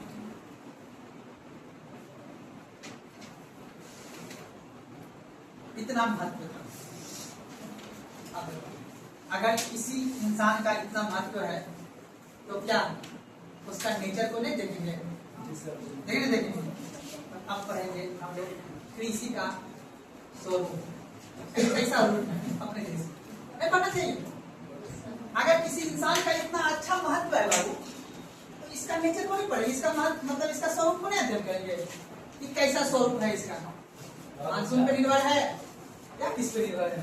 काली मिट्टी का क्या स्वरूप है, जलोढ़ मिट्टी का क्या स्वरूप है, कहाँ मसाला है, कहाँ गेहूं चावल है कि नहीं, कहाँ बागवानी फसल है। बागवानी समझते हो? जहाँ पे फल और सब्जी की खेती की जाए उसको क्या बोलते हैं? बागवानी। खाद्यान्न क्या बोलते, किसको बोलते हैं? गेहूं, मक्का, बाजरा, ज्वार, ये सब क्या है? खाद्यान्न। क्या बोले बाबू?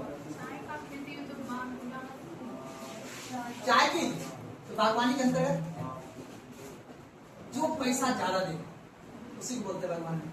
कल बोला आदमी, या कोई भी आदमी एग्जाम्पल दे रहा हूँ, पहले गेहूं का खेती करता था, कोई फायदा नहीं हुआ। फिर उसके बाद उसके घर में एक होशियार आदमी आया, ठीक है। गरीब आदमी कब होता है? इसके पास 5 बेटी हो, एक बेटा, वो गरीब है। फिर उसके घर में एक होशियार आता है, उसका नाम है दमाद साहब। क्या कर रहे हो आप? कब तक गेहूं लगाओगे? सीधा लगाना क्या? सब्जी। क्या लगाना है? सब्जी। और सब्जी की खेती करना है और बागवानी की याद रखना है। अब सरकार जो है कोशिश कर रही है, या फिर किसान भी ये कोशिश कर रहा है कि खाद्यान्न कृषि से ज्यादा हम किस खेती पे फोकस कर रहा है? बागवानी। क्योंकि बागवानी की खेती ज्यादा कमर्शियल है। आप मार्केट में आके गेहूं बेचोगे उतना फायदा नहीं, जल्दी नहीं बिकेगा। लेकिन गेहूं मार्केट में आके आप गोभी बेचोगे या फिर फल बेचोगे तो आपको ज्यादा फायदा है। इसलिए सरकार या फिर किसान, आप समझदार हो गया, किसान ये चाहता है कि बाबू ज्यादा से ज्यादा कौन सा खेती करें? बागवानी। इसे लगाना है चाय और कॉफी। मिट्टी ये पसंद का सोच है, अपन नहीं, अपन कोई नहीं खोल, कुछ ज्यादा नहीं, कद्दू लगा देंगे, कुछ ज्यादा नहीं, और क्या लगा देंगे जी? करेला लगा देंगे, सीम लगा देंगे, बीन्स लगा देंगे, है ना, बोले जी, मिर्ची लगा देंगे। इसीलिए आप लोग से भी यही रिक्वेस्ट है, कुछ नहीं होना है तब तक परंपरागत खेती से नहीं होगा,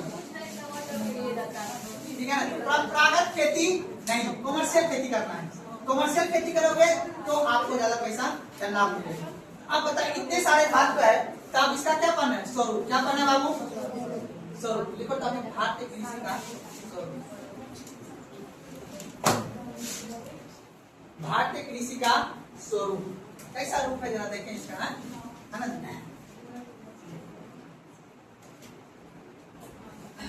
इसमें देखो अगर आपको शब्द भी समझना है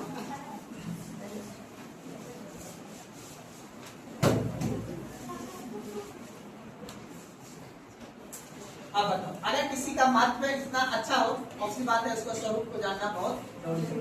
अब देखो स्वरूप पे बाबू भारत की किसी का स्वरूप डिपेंड करता है उसकी भौगोलिक सिचुएशन पे। अब मान लो जम्मू कश्मीर का लड़का हो या लड़की दोनों स्मार्ट रहेगा, ऑस्ट्रेलिया का लड़का हो या लड़की दोनों स्मार्ट। क्यों? भौगोलिक सिचुएशन है। क्या कर रहे हैं आप? क्या कर रहे हैं बताइए। आप ही नहीं बता रहे तो पढ़ना पड़ेगा, कॉन्सेंट्रेट। उतारने से लिखने से कुछ नहीं होगा। एक काम रखो कि एक्सटेंस नहीं लगाइए आप। एक्सटेंस क्यों लगाएंगे? एक्सटेंस लगाने से आलस आ जाता है। ठीक है, एक्सटेंस उतारिए। ठीक है, जब भी किसी बॉडी के पार्ट को अगर आप बच्चे लगाइएगा ना तो वो रिलैक्स महसूस करेगा। शायद आप फिर कॉन्सेंट्रेट ये सब प्रैक्टिकल किए हैं हम लोग, तो आप भी इसी प्रोसेस को फॉलो कीजिए।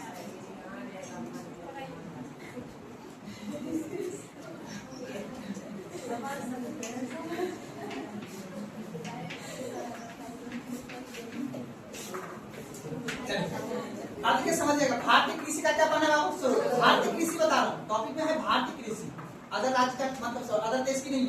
तो भारतीय कृषि के स्वरूप को हम लोग देखेंगे तो सबसे पहले हम लोग किस पे निर्भर है? मानसून। किससे निर्भर है बाबू?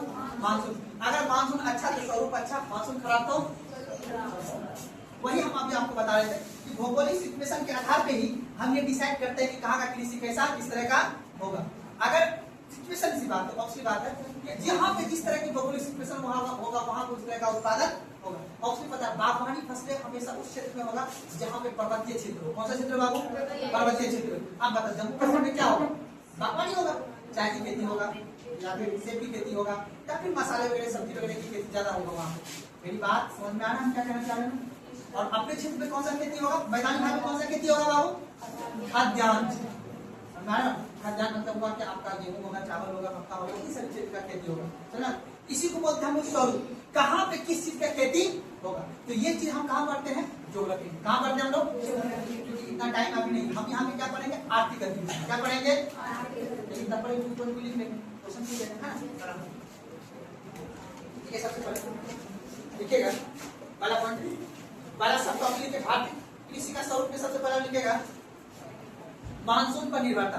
पहले लिखेगा मानसून पर निर्भरता डैश, मानसून पर निर्भरता डैश। स्वरूप में पहला स्वरूप देखेंगे उसका मानसून पर निर्भरता। लिखिएगा ये भारतीय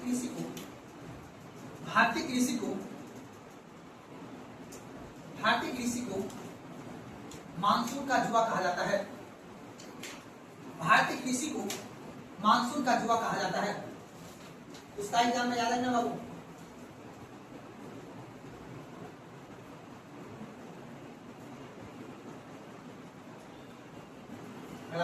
इसी में अगला प्रश्न डाइट ऑब्जेक्टिव शो करने वाला प्रश्न देखिएगा। कुल कृषि योग्य भूमि का लगभग कुल कृषि योग्य भूमि का लगभग कुल कृषि योग्य का भूमि का लगभग 50% से अधिक हिस्सा 50% से अधिक हिस्सा आज भी 50% से अधिक हिस्सा आज भी वर्षा पर निर्भर है। वर्षा पर निर्भर है।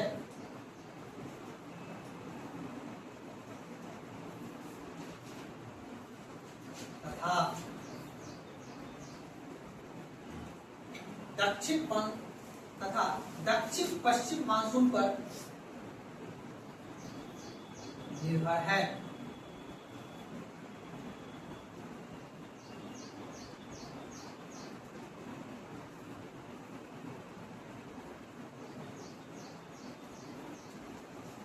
कोई दिक्कत? अब याद करो किसको, बोलो किसको याद करना है? आप लोग देखो जो जो ज्योग्राफी पढ़े हो, पता है हमारे से दुर्भाग्य की बात है, जो ज्योग्राफी पढ़ा वो टीका नहीं चला गया वो सब, ठीक है? कुछ कुछ लड़का लोग तो पता है वो बात, बोलो स्कूल के बिना लाग लपेट कर अच्छा से पढ़ोगे ना तभी कुछ होगा, नहीं जनरल होगी तैयार, ठीक है? अगर कोई लड़की लोग पढ़ रहे हैं अच्छा से तो समझो बेवकूफ नहीं, होशियार है, उससे आपको सीखना जो बेवकूफ हो, ठीक है ना? रेगुलर बना के रखना है, पढ़ना है। सबसे पहला अभी आपका उम्र है पूंजीवादी बनने का, पूंजीवादी अपने शरीर को सिर्फ पूंजीवादी बनाओ, स्मार्ट बनना है, नहीं तो पढ़ने में तेज बनना है, इसके अलावा दूसरा कोई काम नहीं, ठीक है ना? इसको याद रखना बाबू। अब बाकी जो होशियार बनोगे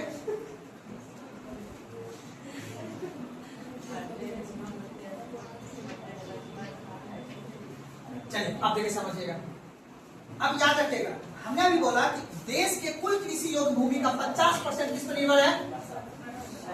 अब बताओ, अगर वर्षा अच्छी हुई तो फसल अच्छी, नहीं हुआ तो तब सरकार क्या करेगी? फसल गारंटी योजना चलाएगी, फसल बीमा योजना चलाएगी। हम गारंटी देते हैं अगर आपका फसल खराब भी होगा तो भी हम खरीद लेंगे। बात करो, लेकिन सर ऐसे नहीं, कानून पढ़ रहे हैं ना, ऐसे नहीं होता है वो बात है, पर जो है उसी को करना है। अब याद रखना देश के कुल योग भूमि का, देश के कुल कृषि योग भूमि का 50% किस पर निर्भर है? वो वर्षा पे, अर्थात इसको बोलते हैं प्राकृतिक घटना पर निर्भर है। अर्थात जिस तरह का मानसून, अगर उस तरह का मानसून बेहतर हुआ, अगर वर्षा उसके अनुकूल हुआ तो फसल अच्छी होगी, नहीं तो फसल। लेकिन देश के कुछ मध्य भाग, मध्य राज्य और कुछ दक्षिण का राज्य जो है बाबू, वो निर्भर है नहरों पर, नहरों के सिंचाई पर। किस पर निर्भर बाबू? नहरों के सिंचाई पर। आपको याद होगा या पढ़े होंगे, आपको पता होगा कि जो दक्षिण भारत की नदियां हैं वो सदा नीरा नदी नहीं है, ये किस पे निर्भर करती है? वर्षा पे। इसीलिए यहाँ पे डैम बना गया है और उन क्षेत्र में पानी पहुंचाया गया है जहाँ पे खेती किया जा सके, क्योंकि इस राज्य के पास पैसा बहुत है, बंदरगाह से पैसा कमा लिया, लेकिन दुर्भाग्य है कि इसके पास हिमालयन नदी नहीं है, प्रायद्वीपीय नदी जिसमें पानी उतना नहीं रहता है। तब पर भी पैसा था, डैम बना के बिजली उत्पादन करके यहाँ पे सिंचाई कर रहा है, जिसको हम बोलते हैं नहरों या नलकूपों के माध्यम से। सभी बात करो, किसके माध्यम से? नलकूपों के माध्यम से सिंचाई करता है। कहाँ का राज्य? मध्य राज्य और दक्षिण का राज्य, और छोटा सा कुछ पश्चिम का राज्य, उसका नाम है राजस्थान। बाकी जो इधर वाला राज्य अभी लिखे थे ना, कौन? पंजाब, हरियाणा, उत्तर प्रदेश, बिहार, वेस्ट बंगाल, इसके पास वो भर भर के पानी मिला हुआ है, उसका नाम है हिमालयन नदी। ये सवाल आपको कॉमन साइंस से भी बन जाएगा, लेकिन आप सोचोगे तब। तो मध्य भारत और दक्षिण के भारत में किस वजह से सिंचाई होती है? नहरों और नलकूपों के माध्यम से, पंपी सेट जिसको हम लोग बोलते हैं, ठीक है ना, उस माध्यम से यहाँ पे सिंचाई की जाती है। क्या लिखा है प्रश्न में? दक्षिण पश्चिम पर निर्भर करती है, अलावा लिखेगा।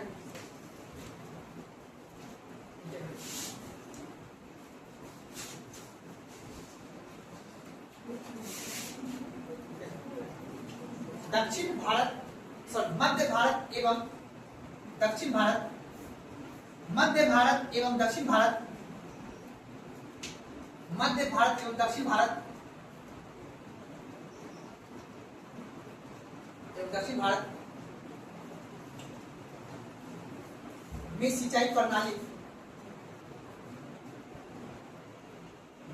प्रणाली नहरों एवं नलकूपों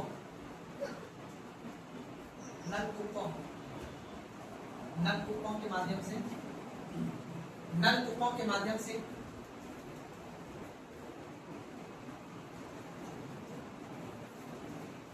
तथा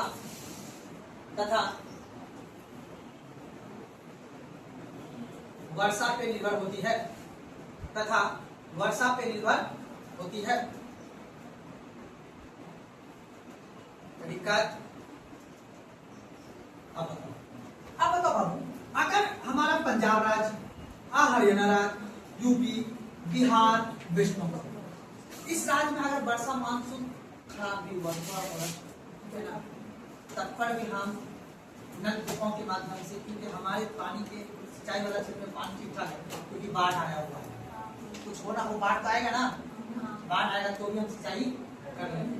हम पूर्ण तरीका से यहाँ पे हम मानसून पे निर्भर, मतलब वर्षा पे निर्भर नहीं है, लेकिन कुछ क्षेत्र है जो वर्षा पे निर्भर है, जहाँ बाढ़ नहीं आता है ना, जैसे गया।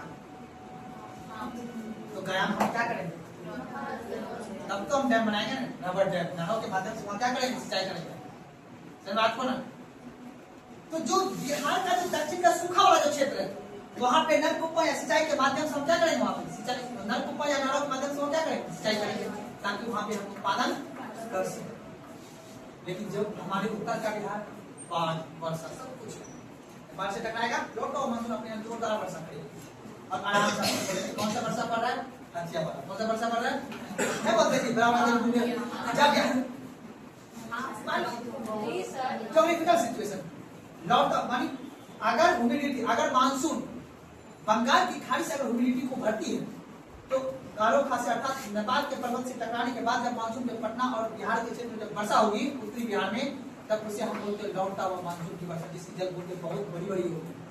जो वर्षा पड़ता है, आपने जब दुर्गा मैया का जब आप पूजा करने जाते हैं ना, तो ऊंचा दिखता है ना, जब आपको बगल अगल का जो पूरा का पूरा नदी नाला भरा हुआ रहता है ना, उस समय जब वर्षा होगी तो समझ लो कौन सा वर्षा है, लौटता मानसून, उसको बोल देते हैं अपने बिहार के क्षेत्र में लौटता हुआ मानसून भी बोल सकते हैं, या फिर उन्हें बोलते हैं बड़ा बड़ा, तो कभी कभी लाभदायक भी होती है। कौन सी फसल के लिए, धान, ऐसे काम करता है, ठीक है। जब वर्षा हो, कौन सा मौसम में वर्षा पड़ा, तुरंत मिट्टी सूख गया, जून जुलाई वर्षा होती है ना, क्योंकि उस वर्षा में ह्यूमिडिटी नहीं है, क्योंकि वो वर्षा यहाँ से पड़ते जा रहे हैं, तब तक उसका ह्यूमिडिटी कम हो जा रहा है, तो वो वर्षा उतना कुछ नुकसान कीचड़ नहीं करेगा, कीचड़ करेगा वो वाला वर्षा।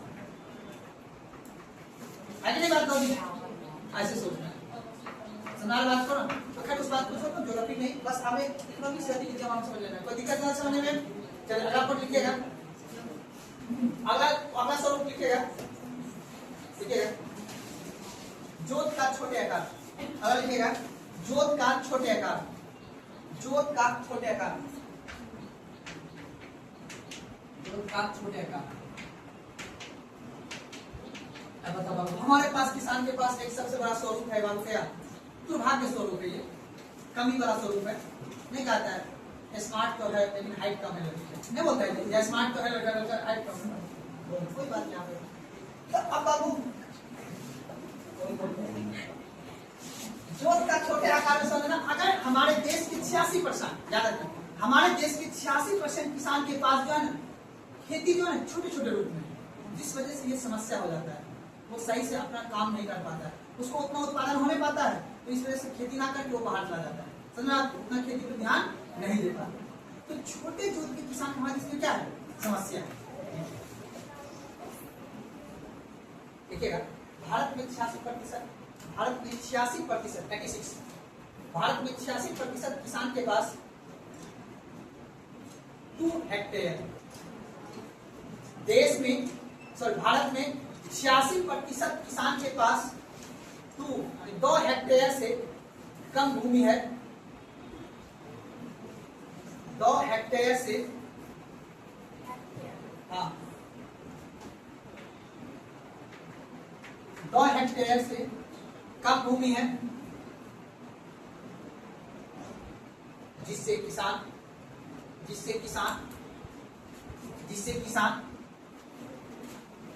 आधुनिक मशीन का उपयोग नहीं कर पाता है, जिससे किसान आधुनिक मशीन का उपयोग नहीं कर पाता है।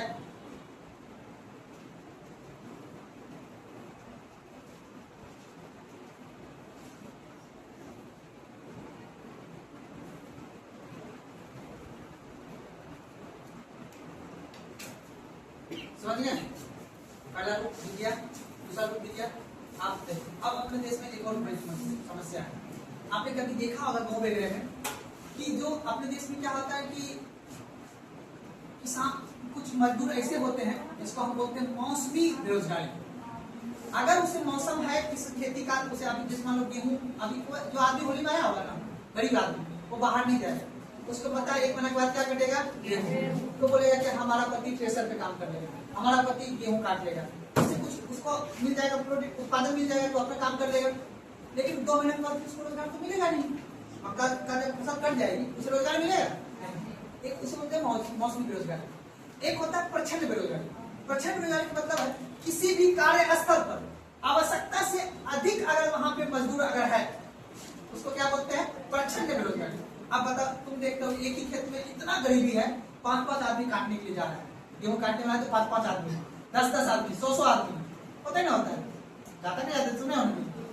आवश्यकता से अधिक कृषि क्षेत्र में आवश्यकता से अधिक अपने यहाँ मजदूर है, जितनी जरूरत नहीं, जिस वजह से भी किसान को बच नहीं पाता है। तो ना बात करो, कृषि क्षेत्र में बेरोजगारी का अधिक है, कृषि क्षेत्र में बेरोजगारी का अधिक है, कृषि क्षेत्र में बेरोजगारी का अधिक है।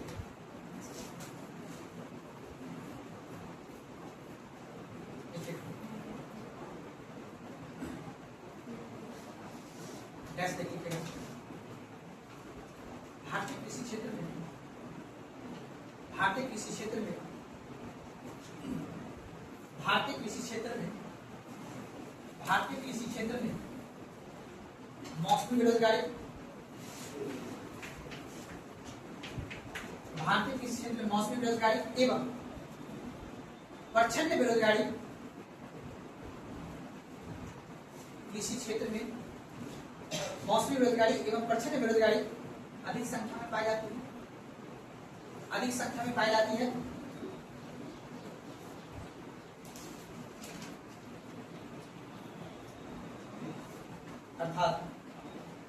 अर्थात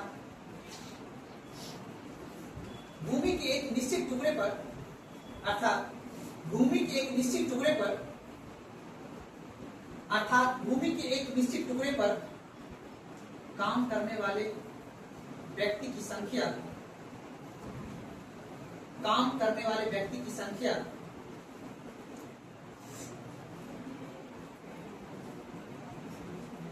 अर्थात भूमि के एक निश्चित टुकड़े पर काम करने वाले व्यक्ति की संख्या,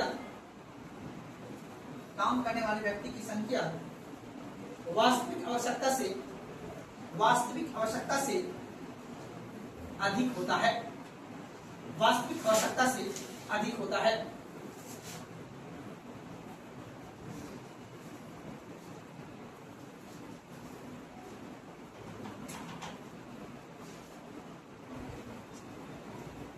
वास्तविक आवश्यकता से अधिक होता है। कोई दिक्कत समझ आ गया ना?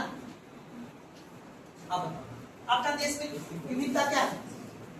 जलवायु विविधता, फसल भी हुआ, कहीं रबी तो कहीं खरीफ तो कहीं जायद। तो अपने देश में किस पीछे वाला क्या बात करता है? छूट जाता है, कैसे छूट जाता है? हमको लगता है कि समझ में भी नहीं आएगा।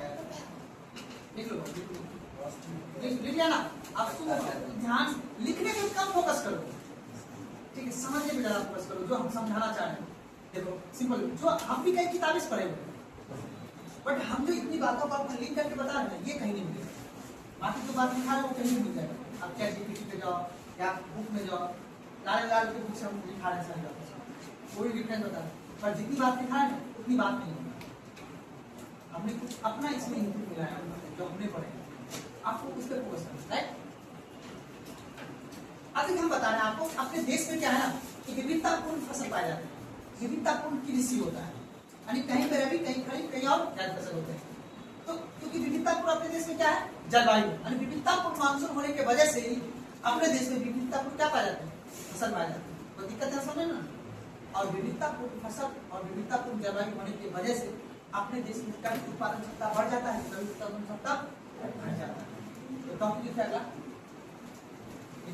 निम्न उत्पादकता, निम्न उत्पादकता, सीधा निम्न की बात करते हैं। निम्न उत्पादकता,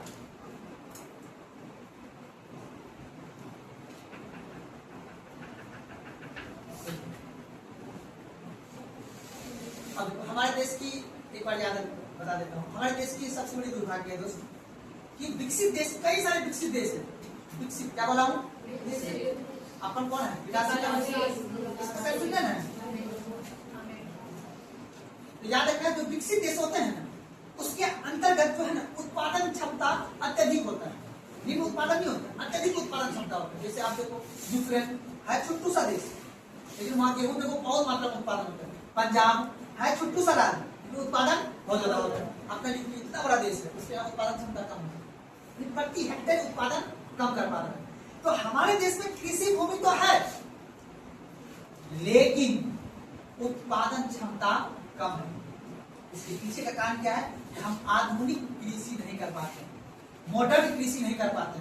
इसके कारण क्योंकि अपने यहाँ लघु सीमांत छोटे जोत वाले किसान है अपने यहाँ, सुना बात को ना। तो इसीलिए अपने देश में निम्न उत्पादकता होता है। आपने पता है नॉर्वे, स्विट्जरलैंड, फिनलैंड जाओगे ना, जो यूक्रेन वगैरह जाओगे या फिर विकसित देश जाओगे, अमेरिका वगैरह में, वहां का किसान सेंसर पे कृषि करता है। यानी उसको पता है, सेंसर मतलब वहां की मिट्टी में सेंसर को उतना पता है, वो पता कर लेगा कि अभी गेहूं को कितना नाइट्रोजन की आवश्यकता है, कितना डीएपी खाद चाहिए, अपन अनुमान पड़ोसी दिया 3 बोरा आगे नहीं है। भले उसकी खेत कूदने में सकता नहीं है, क्योंकि आगे चलते जो मैं पढ़ाऊंगा ना, जैसे मान लो कि हमने अगर दलहन की खेती की है, ठीक है ना, समझ आ जाता तो दलहन के लिए पोटास की मात्रा कम देना पड़ता है। उसके बाद जो खेती करेंगे तब तक वो जमीन के स्तर से पोटास ले आएगा। तो कहने का मतलब है कि हम जो यूरिया, डीएपी वगैरह खाद का प्रयोग करते हैं, हम पड़ोसी को देख के करते हैं। हो सकता है हमारे खेत की मिट्टी को आवश्यकता ना हो, जिस वजह से फसल में कीड़ा लग जाता है, फसल खराब हो जाता है, उतनी उत्पादन क्षमता नहीं दे पाता है। लेकिन विदेश के देश में क्या, विदेशों विकसित देश में क्या है, सेंसर लगा हुआ है, वहां पे कितनी आवश्यकता उसकी मिट्टी को है, वहां पे ड्रोन के माध्यम से छिड़काव होता है और जल्दी कर लेता है। यानी लाखों, यानी कहा सकते कई बीघा जल्दी फसल वहां पे छिड़काव करते हैं, ड्रोन के माध्यम से वहां छिड़काव होता है। अपने देश में ऐसा नहीं है, मारते हो है ना, अब बेचारा कितना करता है, वो भी उसको थका हुआ कैसे मिलता है।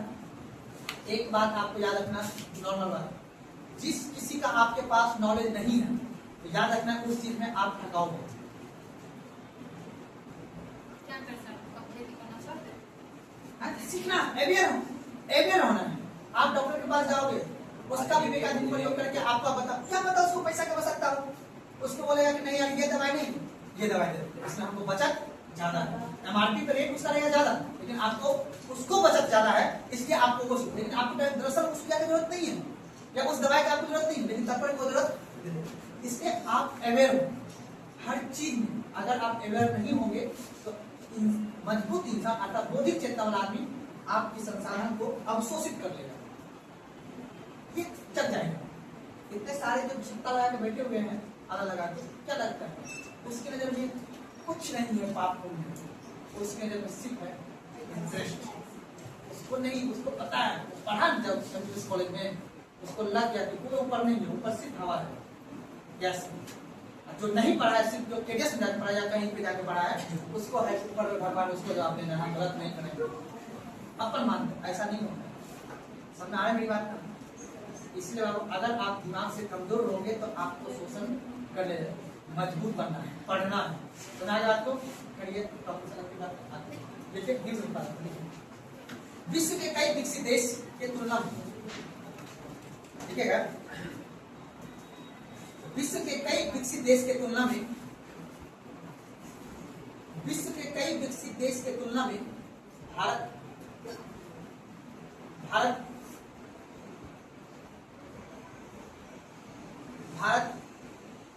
की कृषि उत्पादकता, भारत की कृषि उत्पादकता बहुत ही कम है, बहुत ही कम है।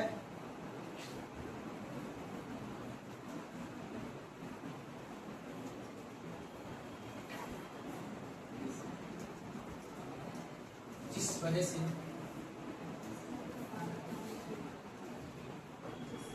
से औद्योगिक क्षेत्र, जिस वजह से औद्योगिक क्षेत्र का मांग,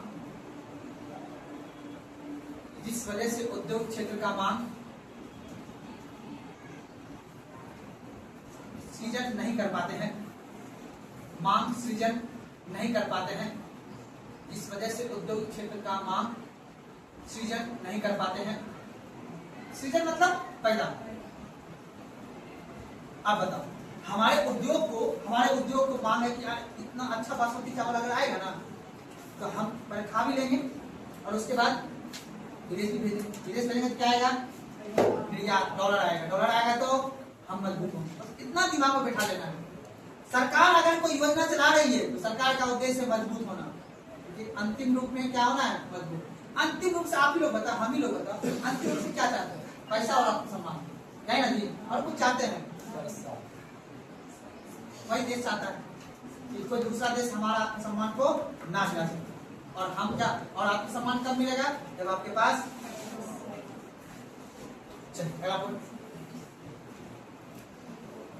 टॉपिक लिख लीजिए, इतना चाहिए, इतना ही लिखा, लिख लीजिएगा। भारतीय कृषि का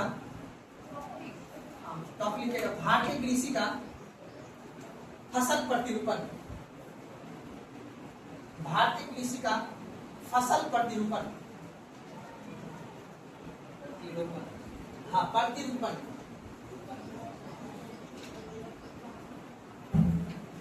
क्रॉपिंग पैटर्न नाम सुने होंगे आप लोग? क्रॉपिंग पैटर्न का नाम सुने होंगे? चलिए, कोई दिक्कत है ना? अभी मिनट बचा हुआ है ना?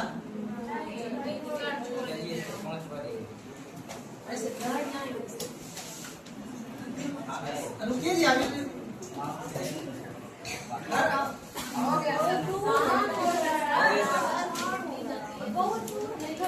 जबरदस्ती नहीं पढ़ाइए सर, हम करने जाएगा।